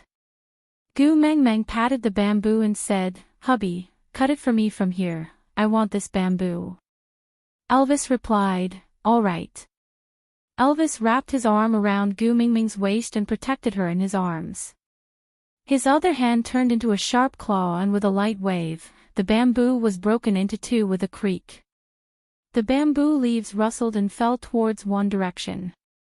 Elvis's palm faced upwards and caught the bamboo steadily, then he let go of Gu Mingming's waist and said, "Can I just bring the whole bamboo back?" Gu Mengmeng shook her head and said, "Hubby, put it down first, let me take a good look at it." Elvis adjusted the angle and placed the bamboo on the ground. Gu Mengmeng squatted down and looked for a long time before saying, "Hubby, here, give me another claw." Elvis did as he was told. Gu Mengmeng picked up the section that was cut off and smiled happily. "Look, drink the water cup." Gu Mengmeng said, "This bamboo joint is solid and the bamboo tube is hollow. As long as you cut it at the right place, it will become a ready-made water cup." Elvis looked at the 5 meters long bamboo and asked, "You need so many water cups?" Gu Mengmeng shook her head and said, "That's not necessary, I only need 10. Elvis asked, 10? Gu Mengmeng nodded and said, "Heda and his brothers, 1 each, 1 for you, 1 for me, 1 for Leah and 1 for Sandy." Gu Mengmeng turned around and looked at Ian, asking, "Hero, do you want one?" Ian snorted coldly and said, "Our Eagle All tribe drinks dew, we don't need such vulgar things." "Oh." Turning around, Gu Mengmeng said to Elvis, "Oriton is quite pitiful, he doesn't even have any friends other than us. So prepare 1 for him too, and 1 more, he he he he." Elvis raised his eyebrows, he was especially interested in Gu Mengmeng's he he he. Gu Mengmeng hooked her arms around Elvis's neck, just like 2 primary school students hugging each other and discussing how to cheat in an exam later on.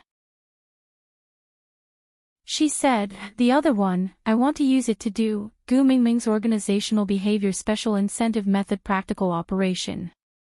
Elvis looked at Gu Mengmeng blankly, not understanding what she was saying at all.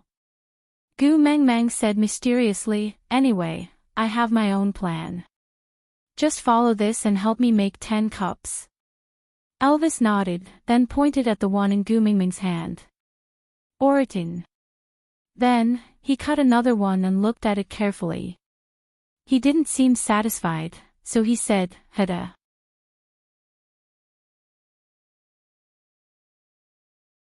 Chapter 459. Elvis cut until he reached the 7th one, before taking out a bamboo cup with a clean cut and no hair at all in satisfaction. He handed it to Gu Mengmeng and said, "Mingming's." Gu Mengmeng took over her cup and smiled happily. Elvis cut another one and said, "Mine." Gu Mengmeng took over Elvis's cups and held them in each hand to study. Meanwhile, Elvis casually cut the remaining 2 cups carelessly. Gu Mengmeng took out the snake scale that Ellie gave her and used the sharp edge to carefully engrave the words Gu Mengmeng on it. Then, she engraved her name on Elvis's cup. She then passed Elvis's cup to him and said, "Here, this way we won't get mixed up." Elvis took over the cup and looked at the mark on it that he did not recognize at all. He would not tell Gu Mengmeng that even if there was no mark, the orcs would not recognize their own things wrongly. But with the mark she added, this cup looked especially different. After Elvis finished his work, Leah had already plucked bamboo shoots as high as a small mountain. Gu Mengmeng hurriedly stopped him and said, all right, if you continue, this bamboo forest will not be able to continue. Leave some for others, we just need enough to eat." Leo looked at the small pile of bamboo shoots and frowned. "So little. Enough to eat." Gu Mengmeng said, "It's the rainy season now and the humidity is high. If there's too much, it will go bad easily and it will be a waste." Leah said, "Can't we pickle it?" Gu Mingming's lips twitched and she said, "Pickle bamboo shoots? Forget it, eat something fresh, how can we always eat pickled vegetables?" Leah nodded and said, "All right, I'll listen to you. I will help you pluck when you want to eat it." Gu Mengmeng smiled and nodded. Then, she took out a cup from her arms and passed it to Leah. "Here, it's yours." Leah had been listening to Elvis and Gu Mingming's conversation all along, so he knew that one of the cups was for him. But when Gu Mengmeng really handed it to him, Leah was still a little excited. After all, this was the first time Gu Meng Meng gave him a present. Leah held the cup in his hands carefully, as if he was holding a rare treasure. Gift givers always hoped that their gifts would be liked, and Gu Meng Meng was no exception. Seeing how much Leah treasured it, she said, "How about I carve a name for you too?" Leah asked excitedly, "Can I?" "You can also carve a name for me." Gu Meng Meng took over Lee's cup and said, Isn't it just a matter of a few strokes?" Using snake scales to carve words was obviously not as good looking as using a pen, but since everyone was illiterate, they did not know what she had written, so she did not feel embarrassed. When she passed the cup with the words Leah engraved on it back to Leah, he did not take the cup. Instead, he held on to Gu Meng Meng's wrist and pulled her into his arms. "Gu Meng Meng, thank you. Today, I am very happy. When we were eating, and now. Thank you. Thank you." Gu Meng Meng was not prepared for Leah to suddenly hug her. Feeling a little uncomfortable, she wanted to push him away, but hesitated. After a moment of silence, Gu Meng Meng replied, "The cup was made by Elvis. When we were eating, it was also you who took care of me. I should be the one thanking you. What you have done for me is much more than what I have done for you." Leah chuckled and slowly let go of Gu Meng Meng. Then, he used his finger to lift her chin gently and asked, "Then are you going to repay me with your body?" Aside from the topic, today's update is over. See you tomorrow, babies. Also, the great editor said that he will arrange for a big recommendation for me in March. He asked me to save more chapters and prepare for an explosion of chapters. It would be a little difficult to save chapters with 9,000 chapters a day, but Susu will work hard. Chapter 460. Gu Meng Meng replied gently, "Scram." Elvis howled at the sky, scaring Gu Meng Meng so much that she shuddered. She turned around and asked, "Hubby, what are you doing? Are you excited to see the moon?" It's not a full moon night today." Elvis carried Gu Meng Meng and said, "There are so many bamboo shoots, Leah and I can't carry them all.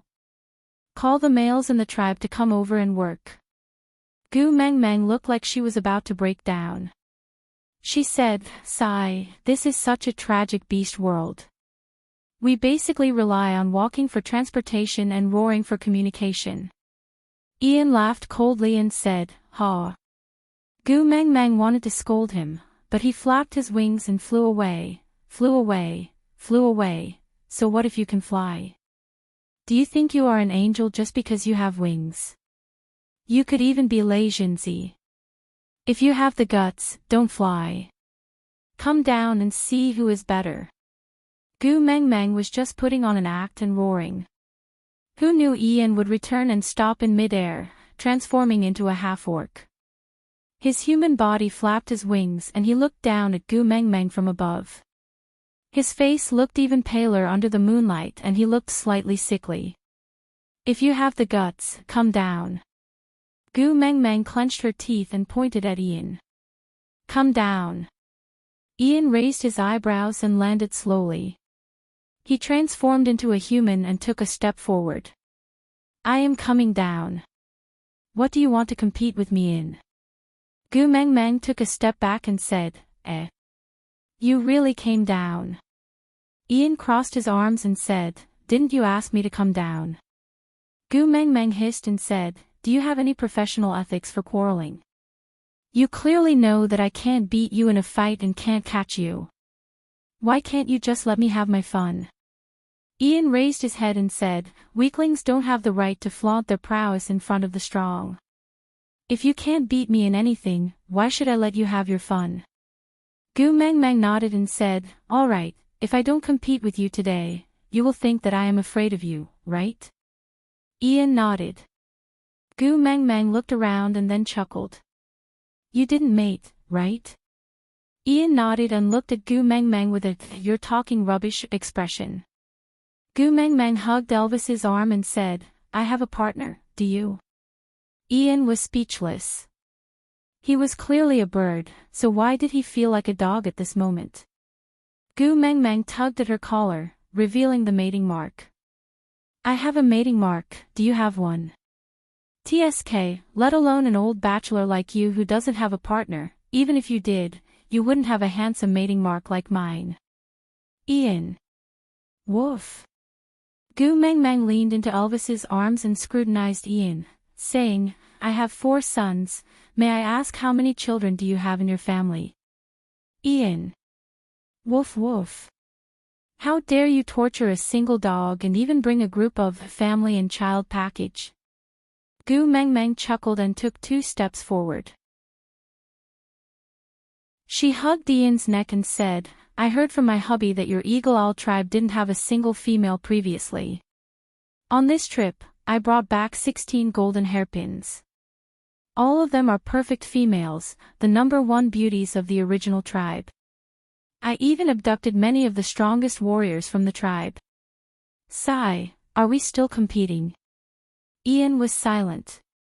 He had to admit that Gu Mingming's last point had hit his sore spot. Chapter 461. Gu Mengmeng laughed slyly, then hugged Ian's neck even tighter. But since these beauties are now part of Saint Nazir and the Eagle Owl tribe is also part of Saint Nazir, your tribesmen can also woo these females if they are willing. Being able to fly is a rather awesome additional attribute. I believe many females would be willing to have an air force at home. Of course, since we are so close, I will definitely take care of you first. If you like anyone, I will help you matchmake them. Look, I was the one who matchmade Sandy and Colin. Colin's proposal was pretty good, right? Do you want a similar model? Ian frowned and looked at Gu Mengmeng. He could not pinpoint what was strange about it, he just felt that Gu Mingming's tone, he could not put his finger on it. It was mainly because Ian was not a modern person. If he was, he would definitely use an accurate question to reply Gu Mengmeng. May I ask, are you a pimp? What? You don't like my 16 valued females? They are already the first beauty of each tribe. Gu Mengmeng looked at Ian and asked. Ian remained silent for a moment, then asked, the Eagle Owl tribe is your secret power. How can you woo females if you cannot be seen in public? Gu Mengmeng laughed and said, so this is what you are worried about. Brother, you are thinking too much. How inhumane must I be to make you guys unable to see the light for the rest of your lives? It's just that when my identity was first exposed, Leo was worried that someone would secretly make a move, so he asked you guys to hide temporarily. This kind of trick will lose its effectiveness after being used once. So, it shouldn't take long before you guys can appear in front of your tribesmen openly. Ian looked at Gu Mengmeng and asked, are you really willing to let the Eagle Owl tribe mate with the females of Saint Nazir? Gu Mengmeng asked, why not? I am not a twisted psychopath who wants someone to be a bachelor for the rest of his life. Ian said, once we mate with a female, we will become a member of her family and will no longer be a tribesman of the Eagle Owl tribe. In the future, no matter where the females go, we will follow. This also means that the blood pact has lost its effectiveness. Gu Mengmeng chuckled and said, the tighter you bind someone, the more he will want to break free. When your blood alliance is completely dissolved, if you are still willing to stay in Saint Nazir and stay by my side, then you will be my true tribesman. Equality, mutual reliance, mutual support. He's the kind of person who you can trust your back to. This kind of person can't be obtained through restraints. Ian looked at Gu Mengmeng quietly. After a long while, he smiled and said, I lost. You can shout in front of me as you wish now. As long as you are happy. With that, Ian flapped his wings and flew high, instantly disappearing into the night. Meanwhile, the tribesmen who had received Elvis's signal had already rushed over. Gu Mengmeng leaned back into Elvis's arms and watched as Leah instructed the crowd to carry the bamboo shoots properly. Everyone was at a loss, but no one dared to ask, what is this? They just followed behind Elvis and Leah in an orderly manner. Leah swayed his large tail and did not look at Gu Meng Meng. He just stared straight ahead and asked slowly, Meng Meng, you don't seem to believe in oaths. Be it what Elvis said, what I said or what others said. Chapter 462. Gu Meng Meng recalled the things that happened after she came to the beast world. Although Elvis and Leah had always treated her well, before they mated, no matter how much they promised and swore to her, she had never trusted them completely. There was always an obvious uneasiness in her heart. Even on the day she confirmed her relationship with Leah, she still thought that Leah would eat her up. After that, after experiencing many things, Elvis's companionship and warmth slowly made her open up her heart to her. Trust was a luxury, and she had once thought that she no longer possessed such an ability. Smiling, Gu Meng Meng replied, Don't believe words easily, people will not betray me. Don't make promises easily, I will not betray others. Haven't you heard of it? There's only a fine line between promises and lies. The former requires the speaker to take it seriously, while the latter requires the listener to take it seriously. So, this is the most unreliable thing, how can I trust it? Leah turned his head and looked at Gu Meng Meng, asking, You don't trust promises, but trust people's hearts. Gu Meng Meng knew that Leah was asking her about allowing the Eagle Owl tribe to mate with the females in the tribe, so she smiled and replied, I don't trust people's hearts, I trust you guys. Leah was taken aback, and even Elvis stopped in his tracks to look at Gu Meng Meng. Gu Meng Meng lowered her head shyly and said, Both of you have the absolute ability to build Saint Nazir into the strongest tribe in the entire beast world. Even without me, the rise of Saint Nazir is just a matter of time. My appearance can only be considered as the icing on the cake. A strong tribe will never lack loyal subjects. No. Elvis kissed Gu Meng Meng's little hand gently and said, Without you, Saint Nazir would just be a cold shell. You're the one who gave Saint Nazir hope, you're the one who gave life to Leah and me. You're not just the icing on the cake, you're the only key to our fate. Gu Meng Meng's heart thumped at Elvis's serious attitude. She hugged Elvis's neck and gently placed her forehead against his, saying, Silly hubby, do you know? Before I met you, I was an unmarriageable person. Elvis looked at Gu Meng Meng and did not interrupt, just quietly listening to her narration. I don't have any sense of identity or trust in marriage. I don't need to tell you the reason, but you know it. The corner of Gu Meng Meng's eyes drifted to the tribesmen behind her. She had already lied about being the daughter of the beast deity, so she definitely could not mention her parents' divorce in front of outsiders in the future. But previously in Sauter, she had mentioned it to Leah and Elvis. Gu Meng Meng believed that the two of them would not forget what she said. Sure enough, Elvis and Lee's eyes darkened as heartache appeared on their faces.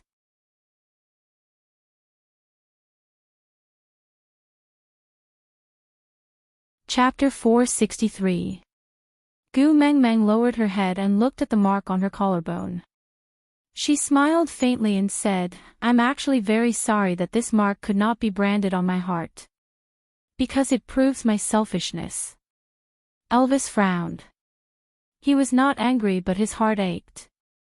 He did not like the expression on Gu Meng Meng's face. She was clearly smiling but looked so sad. Gu Meng Meng said, Initially, I agreed to mate with you because the atmosphere was too confusing. Another reason was that I did not want to be alone anymore. I believed you. I felt that if it was you, you would definitely not betray me or abandon me. So, at that time, I selfishly wanted to possess you and capture you. But I did not love you deeply. If we only mated now, I believe that your mark would definitely be on my heart. Elvis gazed into Gu Meng Meng's eyes gently. His blue pupils seemed to have condensed all the deep emotions under the night sky on her. He slowly opened his mouth. His voice was low and melodious like a cello. Xiao Meng, thank you for your selfishness. Because it gave me a lifetime of happiness. You don't blame me, Mark. Gu Meng Meng looked at Elvis. She wanted to say something but stopped. Elvis shook his head and said, "To be able to leave my mark on your body is already a blessing of 3 lifetimes. To be able to be so close to my heart, how can I blame you?" Leah remained silent for a long time before finally saying, "Gu Meng Meng, I'm sorry." Gu Meng Meng was taken aback. She thought about what she said to Elvis. From Lee's perspective, he must have been blaming him for the lie he made up to make her accept Elvis. Just as she was about to explain, Leah spoke first. "After that incident, I thought of many ways to remedy it. But I still owe you a complete apology. I was too arrogant. I always felt that everything was going according to my plan. I neglected your feelings and caused you to be hurt again." Lee's expression was too solemn. This made Gu Mingming's heart tug hard. He himself was covered in wounds and wounds. How could she ask him to consider the past, the present, and the future for someone he didn't even know? Gu Meng Meng suddenly smiled. She patted Lee's shoulder and said, compared to an apology, "I want to hear a confession more." Leo looked up with disbelief in his eyes, but when he saw Gu Mingming's sly smile, he knew that he was thinking too much. Gu Meng Meng replied, "Because I can reject a confession, but I can't apologize." As expected, Leah took a deep breath and changed back to his usual seductive and affectionate look. He leaned against Elvis and rested his chin on Elvis's shoulder. He wagged his large tail in front of Gu Meng Meng and said, "You obviously enjoy the feeling of me being by your side, right?" Gu Meng Meng scoffed and said, "How is that possible? I can't wait to find a senior monk to deal with you, you evildoer." But Leah did not believe her and said, "Then why did you ask me to scram back the other time? You even said that if I don't return to your side, you will ask Elvis to break my legs." Gu Meng Meng was deeply worried about her intelligence and regretted for the 10086th time that she should not have been rash and fallen into this cunning fox's trap. Clenching her teeth, Gu Meng Meng said, "I'm just afraid that Oraton's good cabbage will be taken away by you, you sly fox."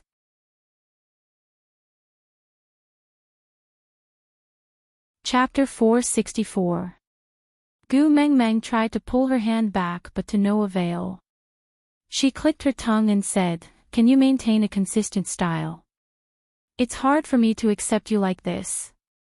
Leo looked up at Gu Meng Meng and said, "Make me stay if you like me, hug me if you want, throw a tantrum at me if you want, tell me to scram when you hate me. Don't feel guilty because you didn't mate with me.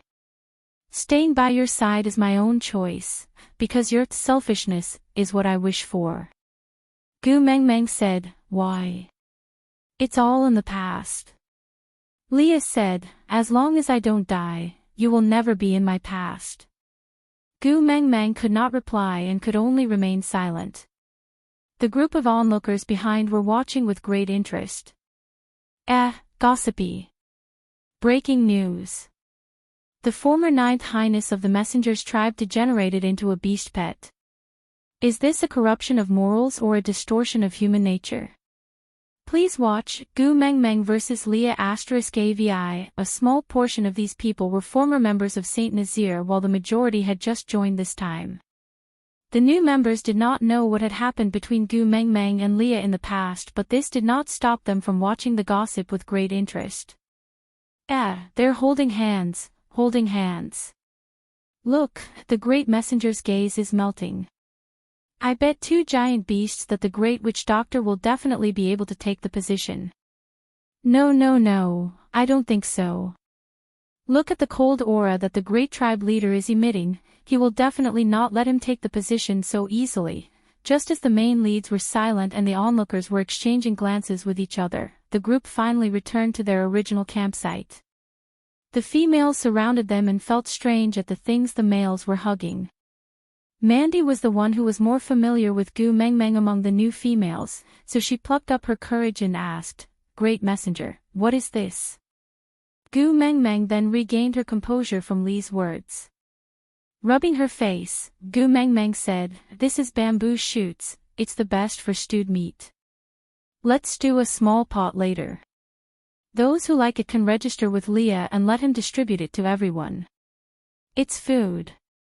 Do I have to add chili too?" Mandy was obviously afraid of the spiciness today. Gu Mengmeng smiled and said, "If you guys are not used to eating chili then don't put it in, I will make a special dish for myself." Mandy lowered her head in embarrassment and said, Gu Mengmeng took out a bamboo cup and handed it to Mandy. "We found this in the bamboo forest just now. It's perfect for holding water. You are the first beauty of the tribe, so I'll give this cup to you first." Mandy was extremely surprised. She wiped her hands on her body and carefully received the cup. She looked at Gu Mengmeng and asked, "This is really for me?" Gu Mengmeng nodded and said, "Of course, you are the first beauty of the tribe, you should be rewarded." Mandy was so excited that she was about to cry. Holding the bamboo cup with both hands, she spun on the spot like a toxic dragon drill. Gu Mengmeng maintained a polite smile, but in her heart, she was ridiculing, this era of material scarcity, what has it done to women? How could a piece of broken bamboo be so happy? You're tuning into the Journey of the Soul YouTube channel. Don't forget to subscribe and join us on this journey to catch the most captivating stories.